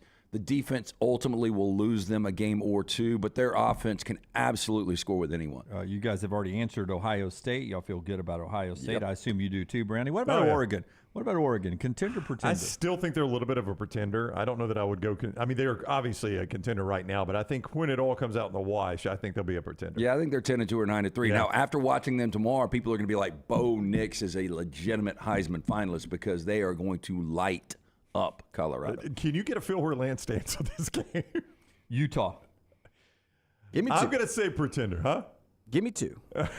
Utah, give me 2. Oh, I remember that was an old segment. 1991 Point Break reference. Yeah, it was an old segment too. We used to do Gary Busey. Did we lose that in the? Did we lose that in the settlement? No. Okay. So. I can't We just don't believe do it anymore. Gary Busey's still alive. But Utah, let me see Cam Rising. If you get a 100% Cam Rising, yes. This is a team that has won back-to-back Pac-12 championships. If they would have won it 3 years ago, they would have been in the college football playoff.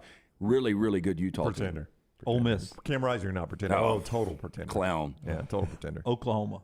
Pretender still. Pretender. Yeah. All right. All right, you got me to the pretenders. Thank you, Jim. Yeah, thank you. Well, I stacked them that way for you, bro. You left out Kansas. You left out Duke. Pretender. Well, I didn't want to go through all 39 unbeaten teams there. Tell us about our friends at Hemp Hill before we get to Rockstars Playhouse here. I will. Do you really like BYU this weekend? I do not know. That was me playing the character for Furman right there. This is, remember, Lance's Lock, a little short mention of our friends at Hemp Hill. Yeah, 0% for 60 months for qualified customers plus free 10-year labor warranty. Call Adam, Chad, Andrew.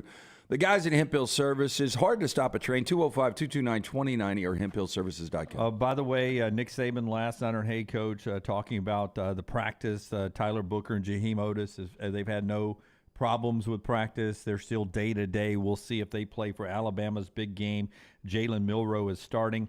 By the way, if you heard Neil McCready on the show earlier this week, if you did not, go back and listen to it. He mentioned 3 possible receivers that could have impact for Ole Miss. Trey Harris, if he's healthy in this game, is a playmaker. The one that could be amazing is Zachariah Franklin, who Neil said on the show is making his Ole Miss debut in this game. The big guy from UTSA. He could be a game changer. Dude, he was electric last year with the Roadrunners. And I thought because Frank Harris came back for that 7th year that Zachariah would come back. But he is a guy that can really make a difference on the edge. Yep. And then in kicking, Will Reichert is so good.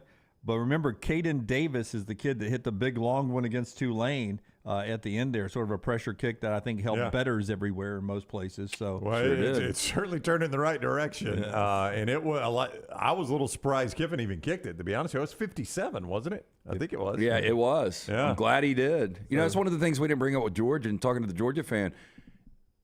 He said, we're Alabama of old. We're dominant, but we don't have a kicker. They don't have Hot Rod Blankenship. And I think he said that he's missed 2 under 30 and an extra point. He said Alabama of old, or he was just hinting that we don't have a kicker? No, he was saying Georgia doesn't have a kicker. He's talking about Georgia doesn't have a kicker. They're dominant everywhere Kirby but didn't say kicker. that. Who said that? No, Georgia fan. Okay, Georgia fan. Okay.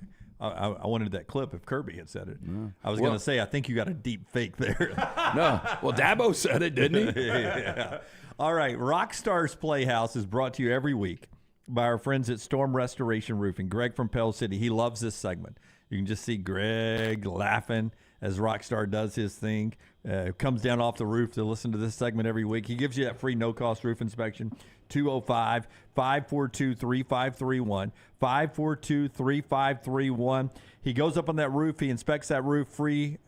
No-cost roof inspection, no obligation. Look him up on Facebook, Greg from Pell City. His feet's on the ground now to listen to Rockstars Playhouse. Rockstars Playhouse, this is Rockstars Playhouse, this is Rockstars Playhouse, come out and play. Rockstars Playhouse, this is Rockstars Playhouse, this is Rockstars Playhouse, come out and play. Let's have some fun. Oh, that sounds swell. All right, I have a little setup here. Okay. Today's Rockstars Playhouse, we're going to be within the cinematic world of the Black Phone. Now, I know some people have not seen it or know what it's about. So, for those who don't know, The Black Phone is a horror movie that was released in June of 2022. Stars Ethan Hawke as a serial abductor and murderer named The Grabber that prowls the suburbs looking for his next victims. The mask that Hawke wears in the movie has become super recognizable. And if you've seen it, you know that there's a supernatural element in the film with this phone where those that have had previous interactions with the grabber lend their unsolicited advice to the victim that is currently being held captive. You really didn't clear it up for me. No, it's a good movie. I mean, I'm not a big horror fan, but I went to see it with Leighton. And Rocky, I don't know if you've seen it. I thought it was good. I saw it was great. So give credit to number 12 and Lunsford, the Lunsfords, for helping out with this one. It's an actual production. So I will do what I told my wife one night. Sorry, but it's going to get a little lengthy.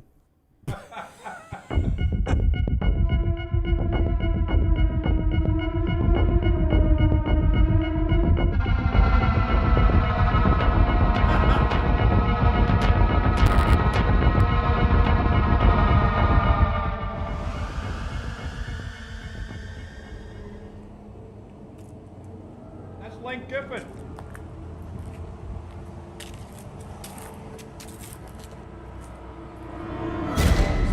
Oh my God. Where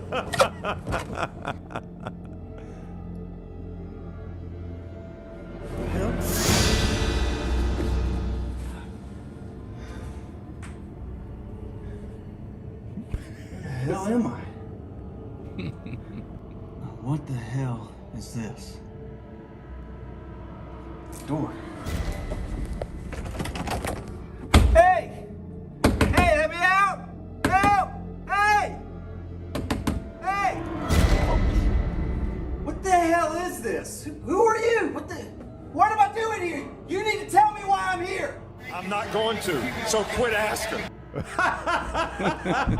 Saban. I don't know what I'm doing here. I was just looking up information to beat Saban, and then I end up with a freak in a car in a room. What is it, 87?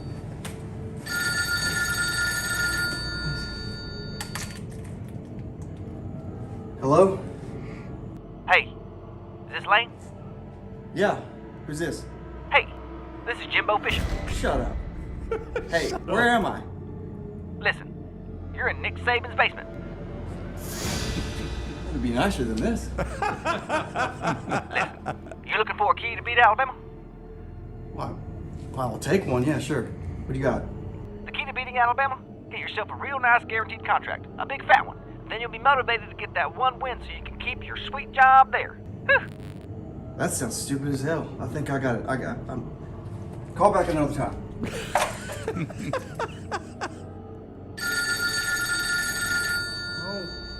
We'll do it again. What?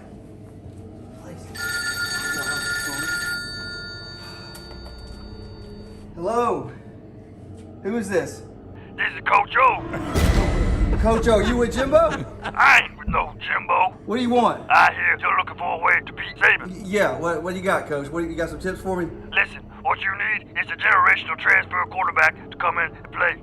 I already have 3 of those on the roster, Coach. You know what they say, if You got 3 quarterbacks. You got none. No, they don't say that. What are you talking about? You got lucky with Burrow, you idiot. Shut up, you little twerp. Go roll back. Go roll back. Where's the bathroom? Look, why are you doing this to me? Why now? This is my year to beat you. It's finally my year to beat you. You know why? Because you suck and your team sucks. I said before, I believe in our team. I do believe in our team. And we're going to work hard to make our team better. And I hope the players respond the right way. And it's not going to be for you. The fans, yes. Because if it was up to you, we're 6 foot under already. We're dead and buried and gone. Gone.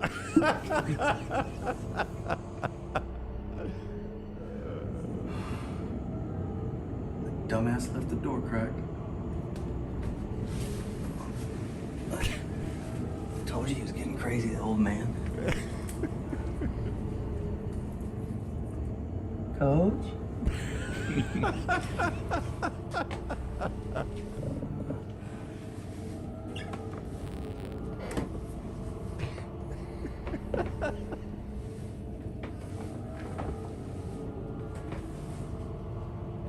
Oh, no.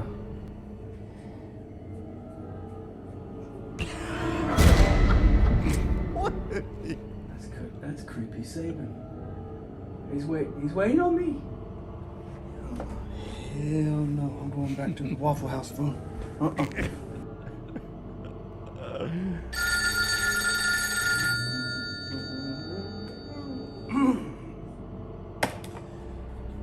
Hello, who's this? Hey, this is Gus Malzahn. What the hell are you calling, Coach? I hear you're looking for a little advice to beat Nick Saban. Yeah. You're not in the SEC anymore, Coach. Listen, what you need yourself a good home field advantage. And you got to get the fans riled up. And that's going to help lead you to victory just like it did for me. Oh yeah, that's a great idea, Coach. Except for one little stupid minded. The game's in Tuscaloosa. All I want to do is just beat Coach Saban. That's all I want to do. Instead, I'm stuck in this Mississippi State-looking house. I don't.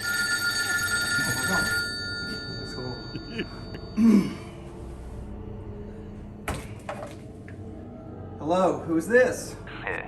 All right. Oh my God, is this Matthew McConaughey? That's right. I hear you're looking for a way to beat Saban. What? You're not even a coach. You don't even coach football, Matt. Listen here, man. Alabama ain't nothing but talk.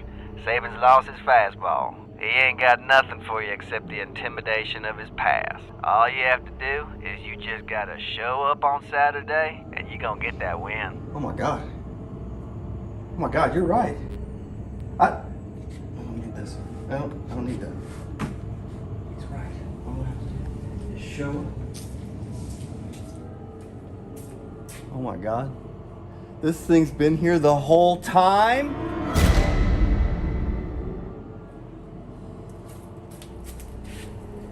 Here I come, Nick! Rockstars Playhouse, this is Rockstars Playhouse, this is Rockstars Playhouse, come out and play. Rockstars Playhouse, this is Rockstars Playhouse, this is Rockstars Playhouse, come out and play. Let's have some fun. Listen, I hate these people in the movie theaters, but Oh, you're going to stand and clap? at the end. That was so well done. Jeff said he saw the actual movie in the theater, and that one was better. Sure, longer, but better.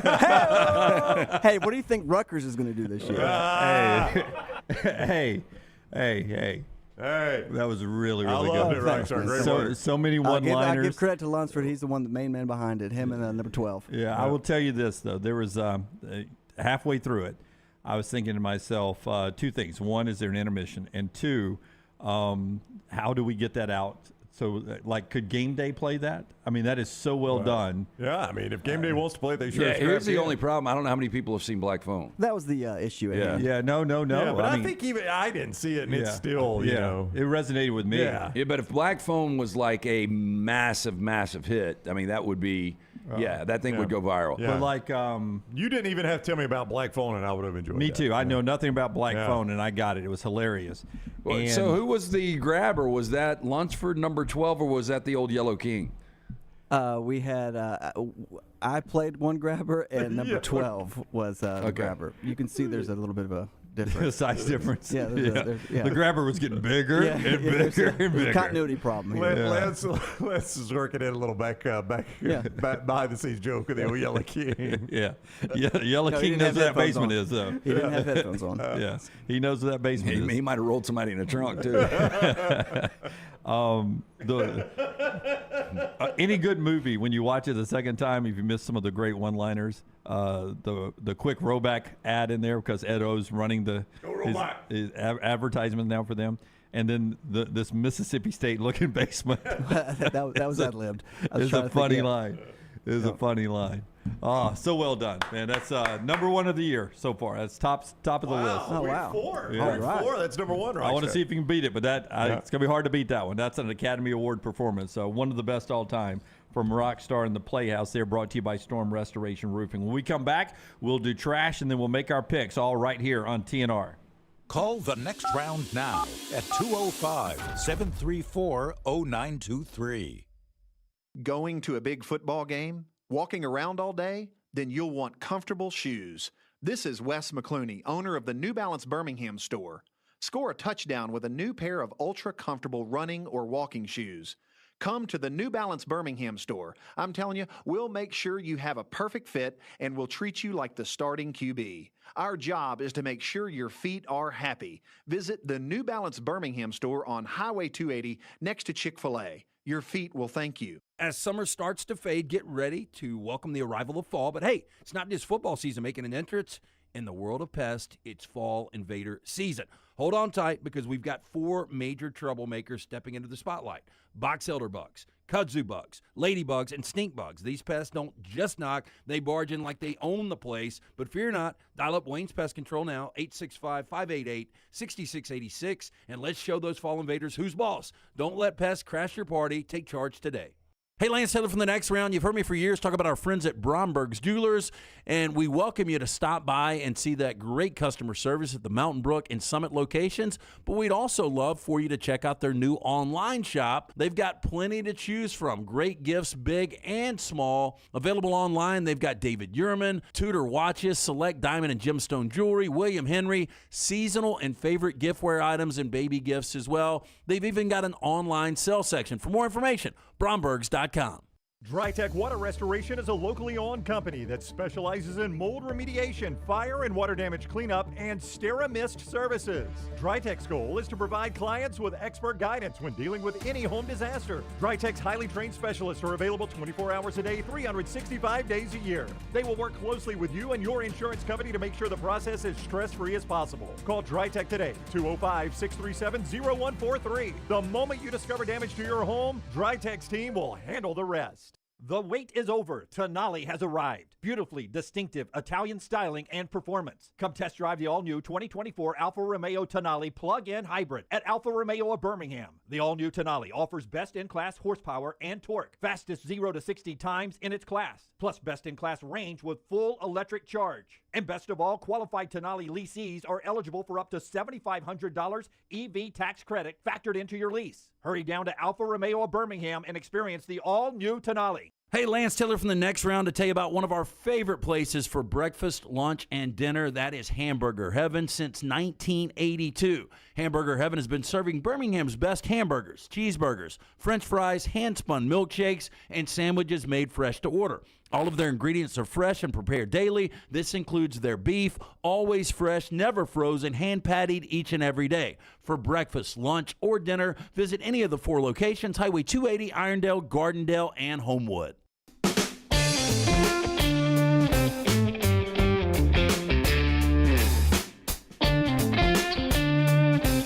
Hey, Forrester's about to put up a ticker at the bottom with the MyBookie lines here real quick. MyBookie.ag. As Brownie tells you about MyBookie, when we do the lines, when you play the pick 3 at nextroundlive.com, nextroundlive.com, we use MyBookie lines. When LT talks about the lines at lanceslock.com, he uses MyBookie lines. And when we make our pick 3 picks in a second, we'll be using lines from mybookie.ag. And you can use those lines this weekend. It's a great time to jump on mybookie.ag. And when you do, use code NEXTROUND at mybookie.ag. You'll get that sign-on bonus of up to $200 on any initial deposit of $50 or more. MyBookie.ag, code NEXTROUND. MyBookie.ag, code NEXTROUND. They also have that parlay deal. You play a 3-leg parlay, but those first 2 legs get in the house, and you're like, man, I tell you what, I do not want to stay up and watch this Hawaii game. Good news. You can cash out. You can use that money elsewhere there at mybookie.ag. Just one of the great benefits playing at mybookie.ag. Another great benefit, that sign-up bonus of up to $200 with any deposit initially of $50 or more. Mybookie.ag. All of that when you use code NEXTROUND. That is code NEXTROUND at mybookie.ag. Bet anything, anytime, anywhere. Mybookie.ag, code NEXTROUND. Running late for trash here, but we got to tell you about our friends at Odie's, and then we'll get to trash because we went a little deep there before we got to Rockstars Playhouse. While we're setting things up, just to get this off of Forrester's list, Kylan Granson scored his first NFL touchdown last week. Is he a Colt and a Viking? He's a Colt. He's an Indianapolis Colt. First touchdown, tight end, played at SMU. So he and his wife did a photo shoot after their first touchdown. Here you go. He's holding the touchdown ball like it's a little baby, and Hilarious. they do this photo shoot. Look at this. They run through this. And it's not just one photo. He's got the whole photo book here, a whole series of photos by a professional photographer there. Another one. Oh, look at that. Oh, look at He that. spent his game check on this. That's really good, though. I think there's one more coming up here next. Really good. Yeah, with the fam. Look at that. Happy daddy. It'd be funny if she posed like she was pregnant and he would be like, more touchdowns to come. Oh, that would be good. Yeah. Would be good, Brown. Maybe you should script his life for him like you try to do mine. Oh, my. Tell us about our friends at Odie's. Weird thing to say. That is the weirdest thing he said. So I was at Blakely's yesterday. Went and saw our friends there. I had to pick up a, what are they, a boutonniere and a corsage? What are they called? Did you finally get a prom date? I finally did. You mean a corsage? Yeah. So Jason's got homecoming this weekend. So I went and picked that up for him. And so I saw our friends at Blakely's. Yep. Always do a great job. Just love the smell when I walk in. But across the street is the new Odie's. Brand new. Right across the street. I asked him, have you guys been there? He said, yep, I've actually had food from there. It's the same old incredible food that Rodney Davis has been cooking up for more than 3 decades. So 2 locations now with that Birmingham institution, the original in Crestline, ice cold beer buckets full of the Bud Light. And the newest location right there on Oxmoor off of Broadway, it's Odie's Tavern. All right. Trash, and then we'll make our picks coming up. I feel like I got 3 winners. You guys? Do you now? Yeah. I got 5. I mean, I can give you guys a 5-pack. 5 winners. Pick 5 out of LT. If you want the rest of Lance's winners, you'll go to lanceslock.com, lanceslock.com. But it's time for the mortgage right trash today. Hit it, Rocky. I was in the bathroom taking a shave, and I heard a screeching, between a screech and a whistle. I said, what in the world is this? And I heard a boom. LT's Trash is presented by Mortgage Right. Mortgages done the right way. Hey, let our friends at Mortgage Right help get your financial house in order with locations in Birmingham and Leeds. Mortgage Right offers a variety of loan products, fast and free pre-approvals, and reliable hands assistance that will help you take advantage of all available home buying and refinance options. Call them today, 205-815-9200, mortgageright.com/TNR, NMLS 2239, Equal Housing Lender. We've got a local here, Rocky. By the way, Forrester's killing you from the back row. Jesus, I asked what it is. A boutonniere and a croissant. Sorry, I'm not on high school campuses 24/7 like Forrester back there. What the hell's it called again? Or apparently in French bakeries. It's called a corsage. A corsage, yeah. Corsage. I think it's a corsage. I think it is a corsage. It is a corsage and a croissant. I could give 2 shits. I just picked it up from Blakely's yesterday. This is in your backwoods, man. Calhoun County. Hello, Calhoun County. Your high school. What? PE teacher at Sachs High School has been arrested after authorities says he's accused of setting a fire and having a gun on campus. He better not burn down Boyd Vaughn Gymnasium. It's the only one they got. Gregory Deion Thomas, 38, booked into Calhoun County Jail on charges of arson in the 2nd and criminal mischief the 3rd. The Calhoun County Sheriff's Office says the principal at Sachs High School was making rounds at the school Thursday morning when he noticed smoke coming from the gym. Yeah, not terribly unusual at Sachs High School, smoke coming from the gym. Principal went inside, found broken windows. That's when the door opened behind him. It was Thomas, who was shirtless with a pistol in his hand. Oh, no. That escalates things just a little bit right there. Yeah. Fox 6 was told the principal was able to get Thomas to put the handgun down and got him out of the gym because of the fire. There were no injuries during the incident. Okay, I'm just guessing here. The dude was going to put one in his head and burn down the building. Wow, boy, I hope not. Well, I mean, I don't know. Stopped him. I mean, the guy was shirtless. He talked him into putting the gun down and then got him out of the gym. Yeah, but why are you shirtless? What do you think happened there? Take a shirt off to kill yourself? I don't think he was in right mind. Yeah. Sadly. Nobody hurt? Nobody hurt. Nobody hurt. Some broken windows and maybe some smoke damage at Boyd Vaughn Gymnasium. Glad to hear that. So I don't watch game shows like I used to because there's so many options out there now. But here are some secrets from your favorite game shows. Now, Cash Cab, which we brought up on the show a couple of weeks ago. It's totally staged. Contestants on Cash Cab are shown leaving with tons of cash in their hands, but while it looks like a lot of cold, hard cash, it's not that at all. It's fake. The money Ben Bailey hands out isn't real. It's just for show, and after the show airs, contestants are sent a real check in the mail. Because I think it's $100 per question. So he has $100 bills, and each one you get $100. So you live with, I think there's 10 questions. You leave with $1,000. I can't even remember. Does it look real? The money, I mean, it's always like he's got it in his, from the camera, you can't really tell, just like take studio money. Yeah, studio money, which looks really real. I've heard this. A buddy of mine went, Scott Banks, to The Price is Right to try to jump on there. Contestants aren't randomly chosen for The Price is Right. What? Yep, Price is Right, one of the longest running game shows, been on the air for almost 50 years, almost 10,000 episodes. And one of the most exciting things about the show is when the announcer says, come on down. But, according to producer Stan Biltz, they actually choose the contestants before. He says, I'm, quote, looking for energy, sincerity, potential humor. If you can equal my energy or exceed it and maintain it, they are at the top of the list, Biltz told the New York Post. My friend who's a sportscaster in Atlanta, she was on The Price is Right one time. That's why I didn't say her name, Brown. I can't remember right now. Wow. She went to Oak Mountain. She married a tight end from Clemson, played for Pittsburgh Steelers. Nikki Noto? Nikki Noto, yes. She was on Price is Right? Yes, absolutely. I was about to say, damn, you know her backstory, but you don't know her name. Name slipped my mind. Minus in English. Social Security was 42336. So Wheel of Fortune only shoots 35 days a year. Now, Jeopardy isn't the only show that shoots multiple episodes in one day. Wheel of Fortune does it as well. Hosts Pat Sajak and Vanna White only shoot the show 35 days a year. Days are stretched out across 9 months. However, when they tape, they usually shoot 6 shows within 6 hours. That is the best gig. It is. I bet it's an exhausting day when you do tape. That probably wears on you. But, buddy, if you only have to do it 35 days a year. Alex Trebek could not talk to contestants. We're often seeing Alex Trebek having small talk with the contestants during and after the show. But during the show, he wasn't allowed to speak with the contestants unless the cameras were rolling. During commercials, the only interaction he had with contestants was to pose for photographs with them. This was done to avoid any claims of cheating. Now, former contestant Shannon Younger shared with publication, quote, communication is limited to just hello. Wow. That probably was something he wanted anyway.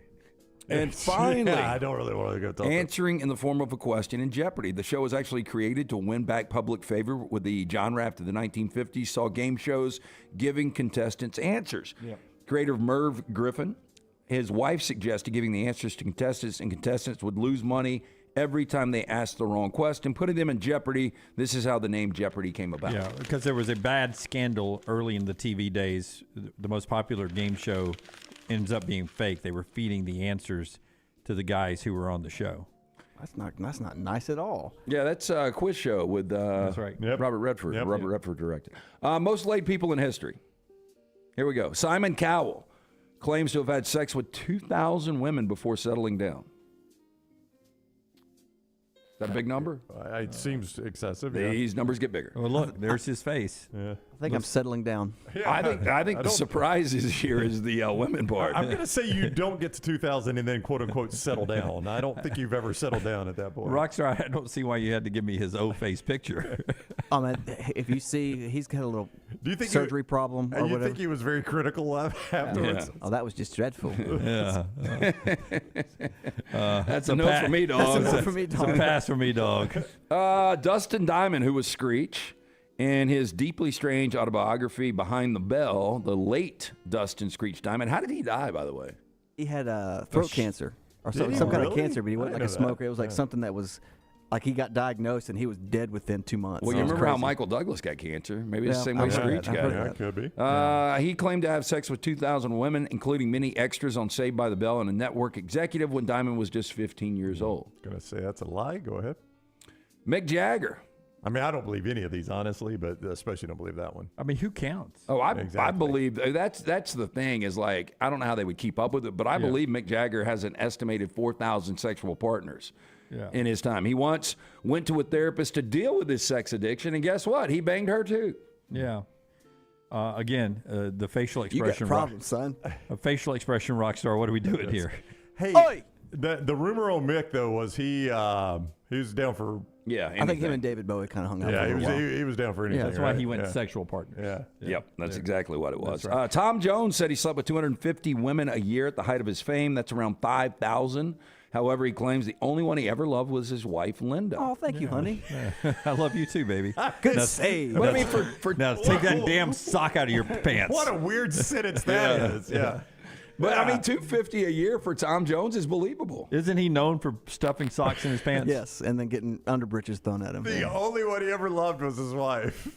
That's maybe don't get all mad. You're the only one I ever loved. Ric Flair, the Nature Boy, has spent the 1970s sleeping with 10,000 women. He later said, quote, "I feel bad now that I said some of that. 10,000 women. I wish I hadn't said that because of my grandkids." Yeah, a little late. You know what's under that robe? Not a damn thing. And finally, I don't believe this one. Fidel Castro, a close friend of Fidel Castro, claims the Cuban leader had sex with 35,000 women during his lifetime. That's the equivalent of 2 a day for 50 years. Yeah, I don't believe that either. There is that rumor, though, that the old boy that's the prime minister in Canada, that his mom had a fling with Fidel Castro, and that's actually his old man. Have you ever heard that rumor, Rockstar? I have not. Yeah. Well, I mean, if he's banging 35,000, Yeah, no, he's I got to can't- have some yeah, I ties. can't His name remember. Pierre Godot? Huh? What's the guy's name? Something like that. Yeah. Justin Thoreau. Yeah. That's it. Yeah. No, Trudeau. Trudeau. Justin Thoreau's an actor. Yeah, Justin Trudeau. Trudeau. Yeah. And supposedly, like if you look at a side by side of a young Fidel Castro and a young Justin Thoreau, they look Trudeau. they look just alike. And there's a rumor that Fidel Castro's his old man. You know what he's saying right there? Croissant. Can I have one more? That's it? That's it. It's Trash Today, brought to you by. Are you a veteran looking for a VA loan? Mortgage Rise has been advocating for veterans since their company began. As a veteran-owned, operated company committed to your well-being, they can help you find the best terms available, guide you through every single step of the process. Visit their locations, Highway 280 in Birmingham, Parkway Drive in Leeds. You can apply at mortgageright.com/TNR. Call 205-815-9200. NMLS 2239, Equal Housing Lender. 2 shower thoughts as we go to break here from The Hustle this morning. Great minds don't actually think alike. The greatest minds in history thought like no one else ever. True? Shower thought? I guess, yeah. And a shower thought before I tell you about our friends at Milo's. No fast food chain has beef nuggets. You know, that's true. They're all chicken nuggets. Yeah, but there would be something about the texture of beef in something like that. When I was in school at Well, Saks, don't they call it a beef Wellington? At Saks High School, we used to have steak nuggets for lunch. You ever have steak nuggets at lunch? I would get the steak tips sometimes at the old Quincy's. I used to like those. Like sirloin tips. Yep. Yeah, they were good. That's one of our boy Clay Travis's go-to. Did you get it on rice? Would you eat it on top of rice? No. Yeah, my mom used to make that when I was a kid. Sirloin tips on rice. That was really good. Yeah, we didn't have the rice part in the trailer park. You know, the steak part was the more expensive one. That was the joke you should have made there. Our Rice, friends, gee. we had rice, Brown, just no meat. Oh. Our friends at Milo's are giving you extra beef, though. Classic burger, if that's not enough for you, download the Milo's app after your first purchase. You get the original cheeseburger for free. You can stuff your face there with those free stuff from our friends at Milo's. Download the Milo's app today. And don't forget those great fries. Unlike anything else in the world, those Milo's fries, terrific. Start earning rewards today with our friends at Milo's. Follow John Lunsford on Twitter @JLuntz.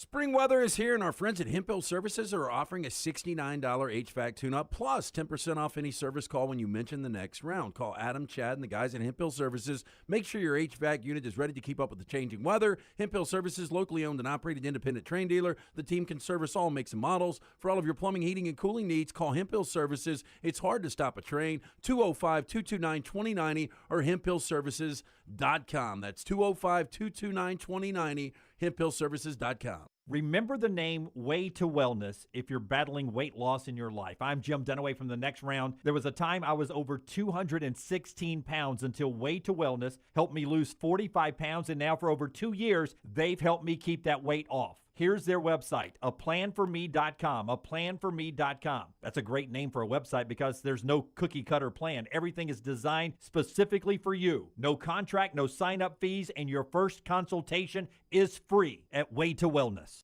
The Next Round brought to you by the biggest and baddest track in NASCAR, the Talladega Superspeedway. The Yellowwood 500 NASCAR Playoffs weekend is coming up. You don't want to miss it. The action kicks off Saturday, September 30th with the Craftsman Truck Series Playoffs race, all leading up to the NASCAR Cup Series Playoffs on Sunday, October the 1st. Be there to see these drivers battle for 500 miles to survive and advance to the next round of the playoffs. Get your tickets now at TalladegaSuperspeedway.com. Again, that is TalladegaSuperspeedway.com. Stop by the New York Butcher Shop and pick up the finest in certified Angus prime beef steaks and burgers, premium pork chops, ribs, and all-natural chicken cut to order just for you. Their chef-prepared entrees and side dishes are the perfect dinner-to-go choice for your family and are ready to heat at home. With a great selection of fine wines and desserts, the New York Butcher Shop is your one-stop dinner shop. 2 locations to serve you, Cahaba Heights and on Highway 119 in Greystone. The New York Butcher Shop, rare quality, well-done service. Hey, Lance Taylor from The Next Round to tell you about our friends at Gutter Cap. Gutter Cap's that patented aluminum cover system that fits over most existing gutters to keep out debris and eliminate that gutter cleaning. It's backed with a lifetime warranty, almost 20-year service record right here in Birmingham. Stay off that dangerous ladder forever. 45% off the retail price now if you call guttercapbirmingham.com. Call my good friend Chris Stewart now, 205-823-2212. Cap it, don't snap it. It's Gutter Cap. It's time to get out and enjoy the summer of 2023. Ocean City, Maryland, and your hotel family at Residence Inn by Marriott Ocean City is ready to welcome you. Kayak from our Bayside Beach, swim in the Atlantic, dine at our Bayview Bar and Grill, span the 2.5-mile-long Ocean City Boardwalk, and a lot more. See all this plus irresistible summer deals and packages online at residenceinnoc.com. Check us out on Instagram and Facebook. Do something different this summer. Residence Inn by Marriott Ocean City, Maryland.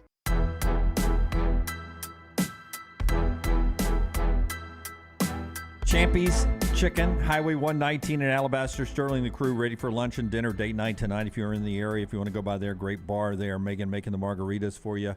Also perfect to take to your tailgate. Hand-cut chicken fingers, cooked to order, southern fried chicken, and those Mississippi Delta recipe tamales, champy'schicken.com. Keon Coleman of Florida State last week, 0 catches against BC. Would imagine he's a bigger factor against Clemson.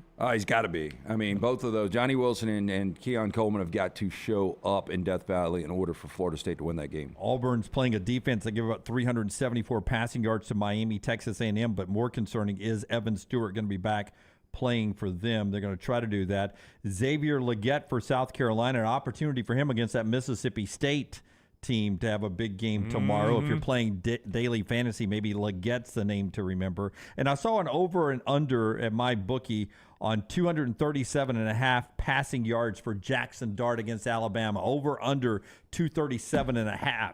I would take the over. I think I'll take the over too. I don't know how effectively they're going to be able to run the football. So I think he's going to have to throw, and I think they'll be playing from behind as well. All right, a little lean from Brownie there. We're going to get to our pick 3 in a second, but first, Redmont Vodka, Redmont Distilling. We will be down, a lot of us, in Auburn next week for #1 Georgia if they survive UAB this weekend. Playing Auburn at Jordan-Hare Stadium. We'll be down with the folks from Redmont, a big tailgate party. Yeah, looking forward to that. But the weekend is here. Pick up a bottle of the locally owned and operated product. Charles Barkley, one of the great faces behind it. 8 times distilled. It's gluten-free. Ask for it by name. Available in 22 states. It is Redmont Vodka. By the way, my bad. It was my pause, Rockstar. I apologize. HBO cancels Winning Time after 2 years. I saw 1 episode. Yeah, I watched season 1. Can't get into season 2. It fell off a lot. Contract extension earlier this week. Never got to it. Tennessee's Rick Barnes joins Andy Kennedy at UAB. 2 big coaches with extensions this week. And the XFL and USFL are close to merging. The big question for me is, will Birmingham keep a team? You think so? Yes or no? I really don't know. Who's got the upper hand? I know that, but who's got the upper hand, do you think? They're going to split the television broadcast if plans go as well and be equal owners, The Rock and Fox. Yep. Yeah, I think Birmingham will. keeps one. I Yeah. think you throw them a bone. I mean, I was at a great football town, just an incredible town in general, but they were the hub. Yeah, and also, And two-time champs. You got to keep in mind, a lot of those USFL teams have never even played a home game, a legit home game in their city, right? right. And Birmingham's been doing it for 2 years now. The TV ratings have been best for the Birmingham games. Yep, got Yeah, a you fan probably base. keep Birmingham, yeah. Got a fan base. Yeah. That'll be interesting to watch. All right, my sheets are clean now. It is time for our Pick 3 Rockstar. Hit the button. Pick three, it's time for the pick three. 3 for you and 3 for me, that equals a pick 3. Say goodbye to your family, it's time for the pick 3. Only time that I'm happy is when it's time for pick 3. 11 Central Alabama locations, including that new Buffalo Wild Wings to-go location in Vestavia. It's been the #1 sports bar in Birmingham for over 20 years now. Wall-to-wall TVs, all locations remodeled, 26 sauces and seasonings, along with the full menu of great burgers, wraps, salads. Get in this weekend to Buffalo Wild Wings. All right, leaderboard time.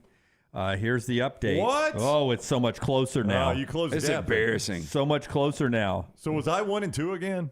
Y'all were both 1 and 2. I was That's 2 and every 1. week for me. I'm Yeah, 1 me and 2. too. Yeah. But remember, I'm 3-0 this week. I was 0 and 6, so my 2 and 7 looks a hell of a lot better than it That's right, did Jim. going You're into last catching week. up. Good for you. I'm only 1 game back now Yep. in what has been a dismal performance by us. But since I'm last, I'll go first again. The first shall be last. The first should be last. You got to throw a hook on everything, by the way. If I the got if the- mine are all hooked. If the number is 7, you Oh, make it well, 7 then give me and a my half. red marker back. Yeah, I don't have your red Because I know marker. where it's going to go off. It's F. It's all halves. So there's no ties. I'm play a little power to start with. I'm going to go Ohio State minus 3.5 in South Bend against Notre Dame. I'm going to go in the Iron Skillet game. Yep. They're typically black, though. SMU plus 7.5 against TCU. And then Boomer Sooner. I don't care what Furman says. I don't care what LT says. Give me Dylan Gabriel, 14.5 on the road at old Nipper Stadium. Those are my 3.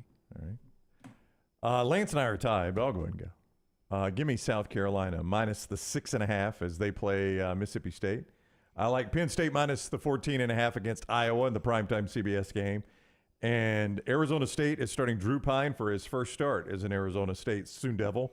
They turned it over 8 times last week. They are no good. And USC is just, I think they're averaging 58 points a game. Is that right? Yeah. It's ridiculous. They're coming off a bye week. Yeah, USC minus 34.5. I mean, and USC's got bye weeks the next 2 weeks. They've No, got you're right. Arizona State, Colorado. But as we covered, Easy. it gets real. I mean, it gets It real for does. them after this. I've got a little Pac-12 flavor. You guys are going to be shocked. I've got Oregon minus 21.5. I stayed away from that one because, I'm glad you're finally on the record with this one, though. I had not heard I you. had a buddy text me, seriously, he just put 10,000 on Oregon in the first half minus 13. Do you did you encourage that? Do you say, hey, Well, dial it yeah, back a little bit? I told him he ain't got to worry about it. Okay, so that's how strongly you feel No, about they'll be it. up 2 touchdowns first quarter. So can you do a 2-team parlay or a parlay with first half and total? No. Oh, yeah, first half and total, yeah. In the game? Yeah.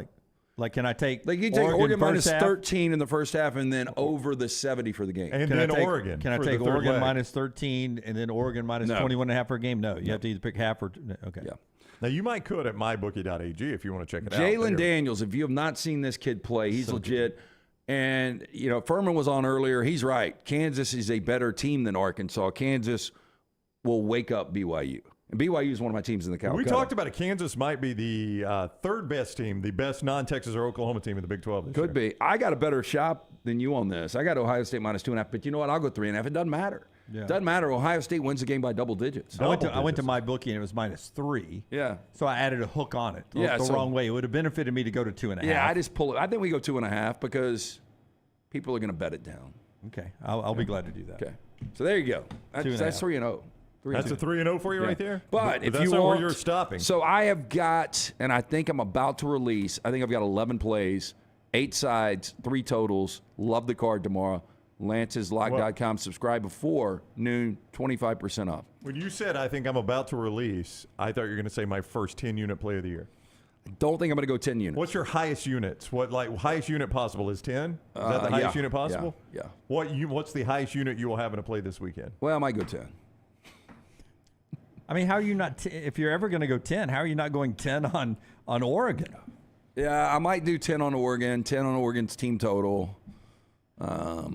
Do you like Oregon? I love Oregon. I mean, I love when I see Lance this confident. It's only NC State, Florida State, and USC Utah that I've ever seen him this confident, and he hit both those. And that NC State, Florida State game, that upset Dunaway came out of nowhere. How many points were you getting that night? 14. And they won outright. Yep. As a 14-point dog, absolutely won outright. Yep.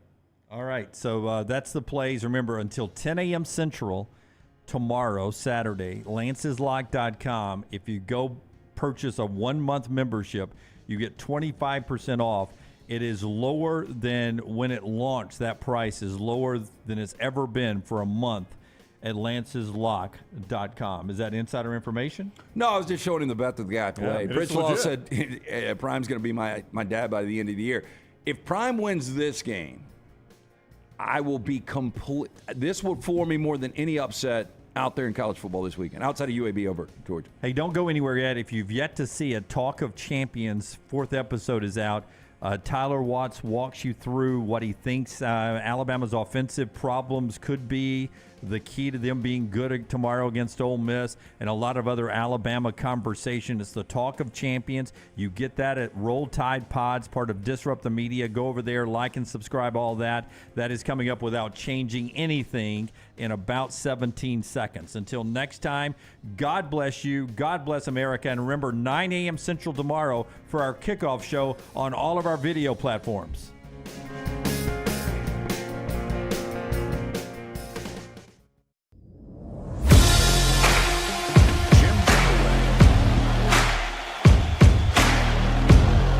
Hey, welcome into another week of Talk of Champions. He is former Alabama quarterback and current Crimson Tide Sports Network analyst Tyler Watts. We're here to talk about Alabama football for the next half hour or so. And this weekend is Ole Miss coming to town, brought to you in part by a bunch of great folks, including the Watts Agency, your main time gig before you get to the press box. Tyler Watts and Associates. We got people standing by, 205-822-5477. We'd love to help you with your home and auto insurance. Listen, my digs against Tyler are never intentional, but you've won some ugly football games in your career as quarterback. Alabama's QBRs were 18, Where are we going with 18.5 last week, the lowest since 2009. A win is a win on the road in a torrential downpour, but it's a different animal. It's SEC play this week. Can you take anything from the USF game and move it forward? Your defense played well. Special teams was solid. That's two positives. Offensively, you really struggled in the first half, but made a couple adjustments, whether it be in the lightning delay or at halftime. You played much better in the second half. I don't know exactly what the mindset was going into that ball game, but it didn't play out the way that we all anticipated, and probably not the way that the coaches anticipated it either. The crowd got into it. You didn't do anything offensively to really energize your unit and stay out there on the field, and it was a struggle. Maybe it's exactly what they needed. I don't have a clue. I just know, talking to a couple of staff at a couple of different instances, they were like, we're fine. We're fine. So there never was any worry in the coaching staff. I think they kind of felt that they could turn it on, or eventually would turn it on after some early mistakes. Can you use that kind of moment as team building? Coaches putting you in that situation, knowing that your QB1 isn't going to play, not going to play, and then you come back this week and Jalen Milroe's your quarterback. Is that a possibility now that everything is one united, cohesive group in that locker room? Well, you hope that it is united and cohesive. I think the biggest thing is this is what we got, guys. This is what we're working with. We're all hustling every single day, pressing, trying to get better and better. There ain't nobody in this room that's going to be able to make it happen except for each and every one of you. So take on the responsibility, work hard, let's go out here, prepare, and play well. It's all in us. They're capable. It's just still a lot of mistakes that are being taken along the way, but there is no guy that's going to come in here and be the difference maker. There is no one individual that just needs to step up his game. It's across the board. Everyone needs to play better. And I think from that standpoint, maybe there is a little bit that you can build on. One more thing before I tell you about our friends at MyBookie, one of the great sponsors of the Talk of Champions here. At some point, do you forget you're good? And I know that sounds like a dumb question. You doubt yourself. Yeah, when that's things what I'm aren't saying, going right. Absolutely, you doubt yourself. You start looking around going, who's the guy that's going to make the play? Oh, it's got to be me. And then you start pressing. We talked about this in the broadcast all the time. You can't press. That's the worst thing you can do. But when things aren't going well, you miss a play here, you miss an opportunity, you get behind the chains, which is a whole other topic that we probably need to go into. then yeah, you do start saying, all right, it just ain't going to happen today. And it is extremely frustrating. Fortunately, though, it's just on one side of the ball. That defense is playing pretty good. Yeah, okay, we'll get more into the defense. MyBookie.ag, use the promo code next round. You know, Aaron Rodgers' season's over. Your season doesn't have to be. You can play the NFL, you can play college football, Major League Baseball, getting down to the playoff season. Jump on there, MyBookie.ag. Use the promo code next round. No strings attached, cash bonus available for you there as well. No strings attached cash bonus, mybookie.ag. And they got the new cash out system. You got a 3-team parlay. You hit 2 of the legs. You don't like the third one, you can bail out for a little less of a payout, or you can let it ride and hit big. Mybookie.ag, promo code next round. So let's hit a couple of things you talked on there first. The defense is playing really well. What are they doing well, you think? I love how they're flying around the ball. I think you have a really good secondary. I think you're pretty solid on both corners. South Florida, although you could tell pretty quick, they were a step or two slower at their skill guys than what we were, so you knew it was going to be a long day. They didn't have the ability to throw the ball. They just couldn't create any separation, so you felt really good there. But I think it starts there, and then you have secondary guys, whether it be Jalen Key or Caleb Downs, that's going to come up and run and help out pretty solid in the run game. And then the interior, I think they do a pretty good job of kind of stalemating, muddying things up there at the line of scrimmage. Got to do a better job of tackling. So many times we're able to get to the ball carrier in the backfield, the quarterback in the backfield, and just not be able to wrap up. That really hurt us last week versus South Florida, so need to do a better job of that. Expect to have Jaheim Otis back for this game. He didn't play at USF. But I will say this, Tim Smith played awfully good last week, in my opinion. And you got to have depth anyway. You got to rotate a lot at that position, so him playing great is huge. I will tell you, Dallas Turner was all over the field. Is there a chance we can continue to see that? Because he, too, seemed to be playing like his hair was on fire. He needs to. I mean, he needs to draw some attention, because the more attention that's drawn to him, it's going to create some other opportunities for guys along the defensive line, or even some linebackers, whether it be Deontay Lawson or Jahai Campbell, Trez Marshall, whoever that guy might be, as well as bringing in some secondary guys and some blitz packages. But if he can draw a little bit of attention towards him, it's going to free up somebody else. Yeah, I'm interested. You were talking about getting behind the chains. Now, for me, now we're talking about offense again. Yeah, we're back to offense now. It seems like you were about to talk about first down plays. Is that how you get behind the chains? Well, you want to be able to run the ball, obviously, but sometimes an opposing defense is like, we're not going to let them run the ball. So then you have to kind of flip the script. It's kind of like pitching backwards to a hitter. Throw curveballs, off-speed stuff on the first pitch, and then come back with a fastball later in the count. Sometimes you have to do that offensively as well. Throw to create the running opportunities. I'm not saying that's always the case, but you do have to mix it up and not be one-dimensional. I'm not saying that they were. But this is not an offense that can afford to be in 2nd and 8, 3rd and 5 or 7 or 8 as well. They have to stay ahead of schedule with the change, pick up 3 to 4 yards, just keep moving it closer and closer, because on 3rd down, they need the run to be a part of their package of how they're going to attack the defense. Okay, correct me if I'm wrong, and you viewers do the same thing in the chat here, but with Bryce and Tua and Jalen and Mac and all those guys, never really talked about that a whole lot. But back in the day, 15, 12, 11, 9, those championships, we talked a lot about staying ahead of the chains. And Nick Saban said it a lot himself. So without the elite quarterback, where it seemed like we were passing more than we were running, back in the days when you had to run, I remember the Jim McElwain offenses. Mm-hmm. They did throw the ball in the first quarter early. They threw the ball to set up the run. So that's what you're talking about. It is. Now, granted, offenses have greatly evolved since even that time. That was a very run-heavy, play-action pass style of offense. And if you stayed ahead of the chains, it's a lot like what Michigan does now. So if you stay ahead of the chains and you're on pace where you need to be, your offense, all of it, stays a part of what you're able to call on the very next play. You have the heavy play action to get the one-on-one downfield and things of that nature. You can hit them big. But it's evolved now. Now this is a little bit more spread, and I still think that Alabama's trying to figure out exactly who they are and what they want to do. But they need to figure it out quickly. This is an offensive staff, has a lot of intelligent people. They got some talented kids out there, but they got to figure out how to best utilize them. Yeah, let's talk about some of the familiar faces you have coming to town this weekend as Ole Miss comes and plays Alabama. The Talk of Champions being brought to you in part today by our friends at LancesLock.com. LancesLock.com. You can sign up for a day, you can sign up for a month, get an annual with LancesLock.com. Play the NFL games, you can play the college games, play the baseball. It's all at LancesLock.com. Alabama fans and coaches and players very familiar with the other head coach in this game, Lane Kiffin. And he has been very outspoken, stirring up who's calling the defensive plays, and he's been on social media. Lane doing Lane things. He is very much doing Lane You things. played the game when the other coach is making noise or the other players, any of that outside noise is happening. Does it trickle into the locker room? Does it fire you guys up when you're playing the game? How do you think it impacts the modern day athlete?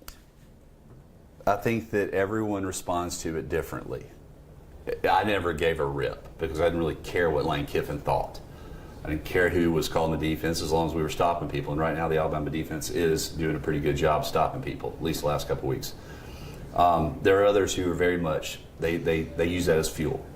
But in today's society where, man, these guys are so connected. That's right. They are so connected. They know exactly what's going on. I think that they're a little numb to it, probably more so than we even were back in the day reading the press clippings, which don't exist anymore, because they're inundated with it on a daily basis. I think it's bigger fuel for us and for older folks than it is for the kids. I want to ask you about... Because they feel disrespected every week, don't they? They do. But we've seen it from Deion Sanders, to anyone, even all the way up to presidential campaigns. You feel your enthusiasm to go accomplish great things by the fact that other people are saying you can't do great things or that they're better than you or that. So that's internal fire for a lot of people. But is it internal or external? Is that not an external force that's motivating you versus the other way around? Which is what the Alabama football program has always prided itself in doing, is we don't allow external factors to influence us. We use our own drive. Yeah. We have our own set of goals and standards that we're wanting to achieve out there. I know they've why always are you said giving me that face. They've always said that, and They've is said true. it a lot here recently. Yeah, they do always say that. But even during great years past, there have been times you'll walk in through the facility and you'll see something taped on everybody's locker, or you'll hear something about it in a pregame speech. It's not lost, is what you're saying. Yeah. And you sat in on a few pregame speeches before. Yeah, absolutely. Were you ready to go play after those speeches? Yes, 100%. 100%. Pete Golding, I was in the locker room a couple of times, a couple of spring games with Pete Golding. He's now the defensive coordinator at Ole Miss. And the guy's a fiery guy, and I think he's a really good football coach. He comes back now. And I want to ask you from a player's perspective, not him knowing, because everybody watches film. So everybody knows what the other team's tendencies are and plays are and everything. But unlike a lot of people, he knows the people wearing the uniform. He knows who Jalen Milroe is as a person and what he can and cannot do. He knows what Jace can and cannot do, what Roydell can and cannot do, what those receivers, because he's watched them a bazillion times in practice last year. Is that an advantage, and does that get into your head a little bit as a player? Like, man, you know Pete's told him my favorite move is to fake right and go left. Or I mean, whatever. everything they can see on film. We had this same conversation 2 weeks ago versus Sarkisian. It's no different. And it was explicitly laid out there. Yeah, they knew everything that we do. But guess what? We know everything that they do also. It goes both ways. There's nothing these players don't do on film that doesn't carry over. And that study is available to anyone and everyone who has access to film. Yeah. So I don't put as much emphasis on that as some others do. So those two guys are coming back, Lane Kiffin and Pete Golding, as Ole Miss comes to Tuscaloosa to play Alabama. You look at Ole Miss, and over the years, you've had some great receivers. Back when Hugh beat Alabama a couple of times, better than the quarterback to me was the receivers. They were tall, they were speedy, they were deep threats, they were hard to cover. Lane's had a couple of those. This receiving core to date hasn't looked like that group on the outside. And you said Alabama's defense is playing better. What do you make so far of this Ole Miss offense? Who's playing good, who's not playing good for you? As much as we love to throw on the explosive plays that are created on the perimeter for Ole Miss, it all starts up front with their ability to run the football. To me, they don't have as good of an offensive line as some other SEC schools, but they're always creative in how they're creating matchups inside as well as on the exterior. And I've always thought Lane Kiffin is one of the best 2 or 3 play callers that I've ever seen as far as creating matchups that are advantageous to him and one particular player. But he has to run the football for this offense to work. It's not just to drop back and throw it 50, 70 times a game like what Houston used to do back in the day. Right. They have to be able to run the football. and they want to go fast. I think they're the third fastest paced offense in the country right now, but it's also gauged. They want to try to get you up there, keep you off balance, prevent you from rotating guys in. That's really what they're trying to do, is just keep your guys on the field so they can wear you down. I think everyone across the country right now, though, honestly, is still trying to figure things out. We don't talk about this enough, but with the limitation of practice that they have in fall camp, it really kind of slows down their progress of what we're seeing right now. They're still a week or two behind of what teams 20, 30 years ago were, just simply because of the time on the field.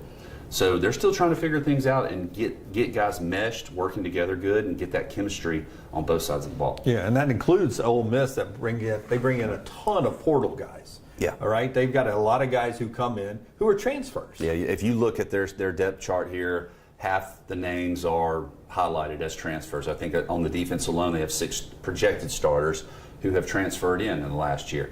So when things are going well, that's okay because everybody's looking for that chance to get out here and play. But if things start souring, sometimes that can circle back around and it becomes a me game. And that's the worst thing for a football team. Jackson Dart, their quarterback, though, to date, as he comes into this matchup in Week 4, has been playing maybe his best football of his college career. And isn't it funny how everyone was anticipating? Lane brings all these quarterbacks in, and it's the message is almost, Jackson, I don't think you're good enough. I'm trying to run you off. Why don't you just leave? And he refused to do it. And he beat one of them out at a time. And I think that shows a lot in the young man. And I think that has elevated his game because he's now playing within himself, within the system. He's doing his job. He's not trying to be a superhero. He's not trying to be something that he's not. He's just being himself. And that's pretty doggone good. We told you about the Watts Agency. We told you about MyBookie. We told you about Lance'sLock.com. Don't forget our friends at Rowback.com either. Rowback.com. Wonderful sporting gear, great hoodies and golf gear as well. Check it out, Rowback.com. Promo code TNR20. TNR20 gets you 20% off your first purchase there at Rowback.com. So we've talked a little Ole Miss here, and we had Neil McCready on earlier this week. He said keep an eye for Zachary Franklin, the big UTSA wide receiver. Could be making his Ole Miss debut. It looks like he's ready to go finally in this contest. So maybe some new faces on the edge for Ole Miss in the receiving core, tight end, a couple of receivers.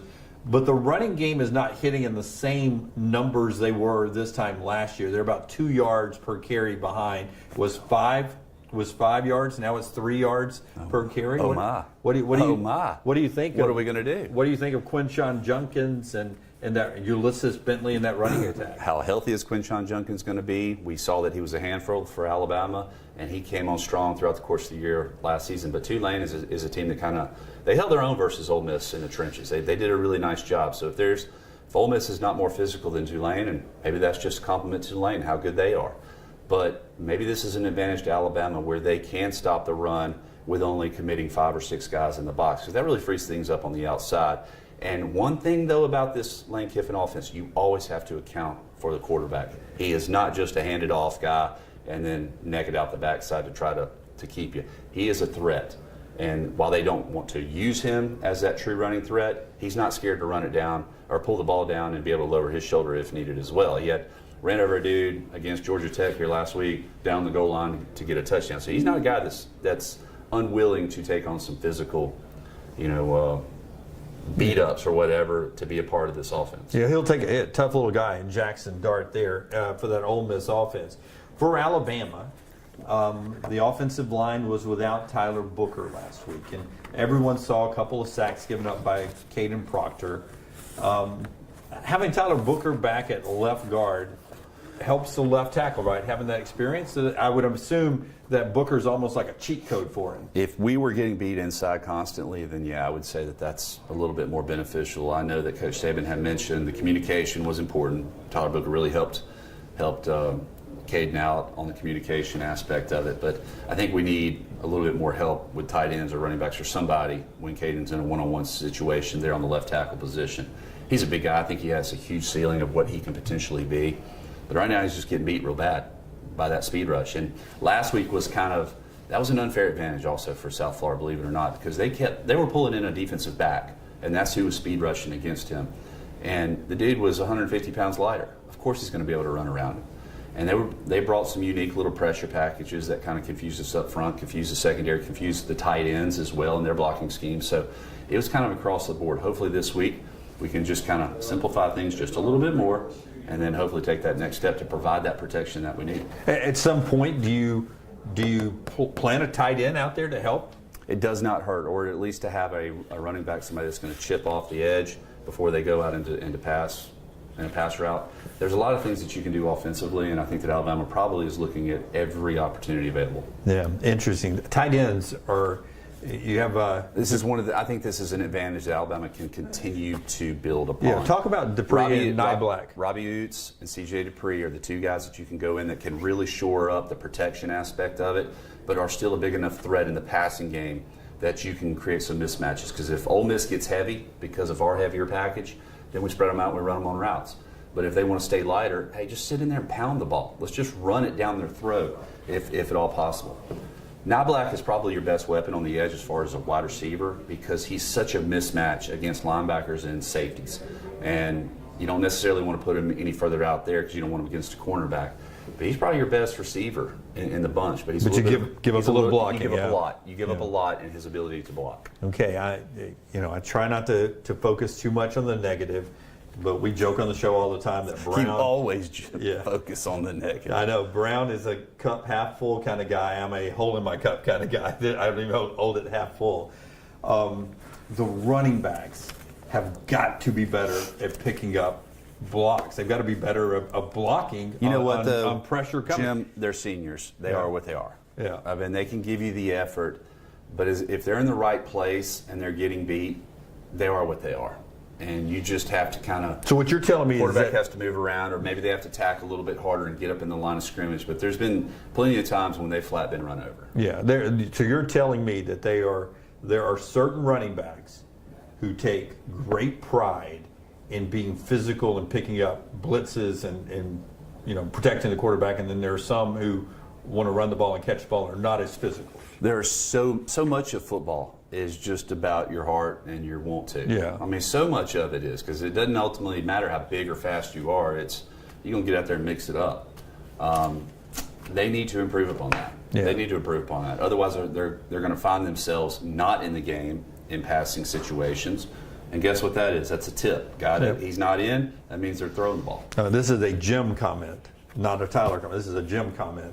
If Jace and the guys want to play in the NFL, they got to get better at that, because there is no place for you in that next league up there if you can't be on the field when they need you to protect the quarterback. At that level, you throw the ball 60% of the time. Yeah, absolutely. But as far as running the football, which is something Alabama, when they've done it, has done it really well. They did it against Texas early, and they did it this past week against USF. Roy Dell did a good job in this past game. Yeah, Jace started off real strong.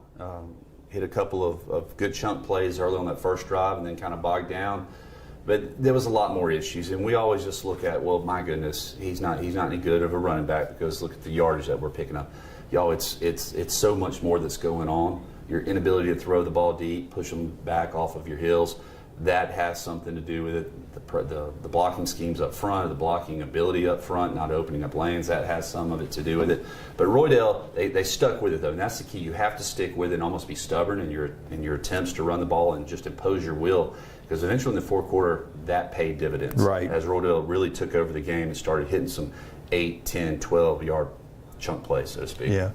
So, even if as long as you're staying ahead of the chains, it doesn't have to be a 120-yard rushing day for the running backs, just some running, which is going to help the quarterbacks. And here comes Jalen Milroe back. And we talk about it again, but you, in your career, you started, you didn't start. You started, you didn't start. So you've come back before. Jay Coker has started, not started. He came back. What does that do to a quarterback? When they go back to you, does that give you a little sense of freedom, little pressure off of you? Yeah, you hope so. I think every individual player is a little bit different, and it remains to be seen how he takes this and how he responds to it. Does he take the bull by the horn? Is there a sense of relief that's off of his shoulders, or does he have the mindset and the attitude of "I told you so" and goes out there and doesn't play well? Because guess what? He'll get pulled off the field again if that's the case. I think you saw enough out of Ty Simpson to know that you can build some things around him as well. But athletically, for what else is on the field at the time, Jalen Miller probably is your best option. Yeah, I will tell you, just as a fan, you're sitting there at the Texas game, and it was Jalen Milroe being compared to Bryce Young. Now, as you go into Bryant, and the fans were like, you could hear them bumbling, right? Okay, there's like, ooh, Jalen's not Bryce. Jalen's not Bryce. Jalen's not Bryce. It's not Bryce. But now, this week, you can hear every Alabama fan out there after watching last week saying, man, we need Jalen back. We need Jalen back. Just feel like the attitude inside the stadium about Jalen Milroe is going to be totally different this week than it was the Texas game. It very well may be, and probably should be. Yeah. That's an unfair comparison to compare him versus Bryce Young or anybody else. I still contend this, though. The issues last week were not one position alone. It's across the board. There are so many things that need to be improved upon, and I know that that's where the focus has been all week. It's just a matter of can the guys go out there and execute. SEC play is always a little different than out of conference play. For what reason? Why is conference games different? Is it the fact that the repetition that you see these guys? You've already played. Some of these guys have already played each other once. Well, we're 4 weeks in now. We got some games and reps under our belt. We ought to know exactly or have a better idea of who we are. Although that's obviously something that continues just to evolve. But more importantly, I think you got the full gamut of everything that's in your arsenal on both sides. You're not holding anything back. If you have something you feel is going to help you, you're implementing it, you're putting it in play. No more protecting, keeping any of our playbook back. All right. The mybookie.ag, lanceslock.com, roback.com, and one more time, the Watts Agency. 205-822-5477 for all your insurance needs, whether it be commercial and or personal. It's a hectic time in the insurance industry right now. A lot of inflationary factors coming into play. It's a good time to look at your insurance. Let me let's throw a new thing to end here. Give me one star of the game. Who do you think the star of the game will be? Every week I do this, and every week I'm wrong. Do you really? Yes. Well, who's it going to be? Be right this week. So you. Be right. Yeah. Let me see here. Night Black for me. All right, you're going to go with Night Black. Yeah. So he's off the board for you. Yeah. Is that sheet bigger this week than last week? That's not funny. Is it an eyesight I'm thing? also older than I was. Yeah. I felt so bad, too, because we got that Facebook cam. Yeah. And I'm starting every once in a while. South Florida gave us the smallest roster I've ever seen in my life. I mean, this thing legit. I think everybody needed a magnifying glass, but I had to put my readers on in order to see it. Yeah. A guy that's the pressure up the middle is always crucial. If Trez Marshall can play and he can wrap up in the backfield, he's a difference maker. He can really disrupt stuff. I say this all the time. I'm ready for the guy to wrap up and make some plays. He and Deontay Lawson, though, I think are going to be the factors because their ability to help with the run game, but also they're going to be asked and required to get out and pass coverage. That's going to be key. Yeah, tight ends for me, he's going with Lawson, and the linebackers there as stars of the game. Let's hope it's a winning week for Alabama and Ole Miss. That's the talk of champions right here on the Disrupt the Media platform. Remember, like and subscribe right here at Roll Tide Pods.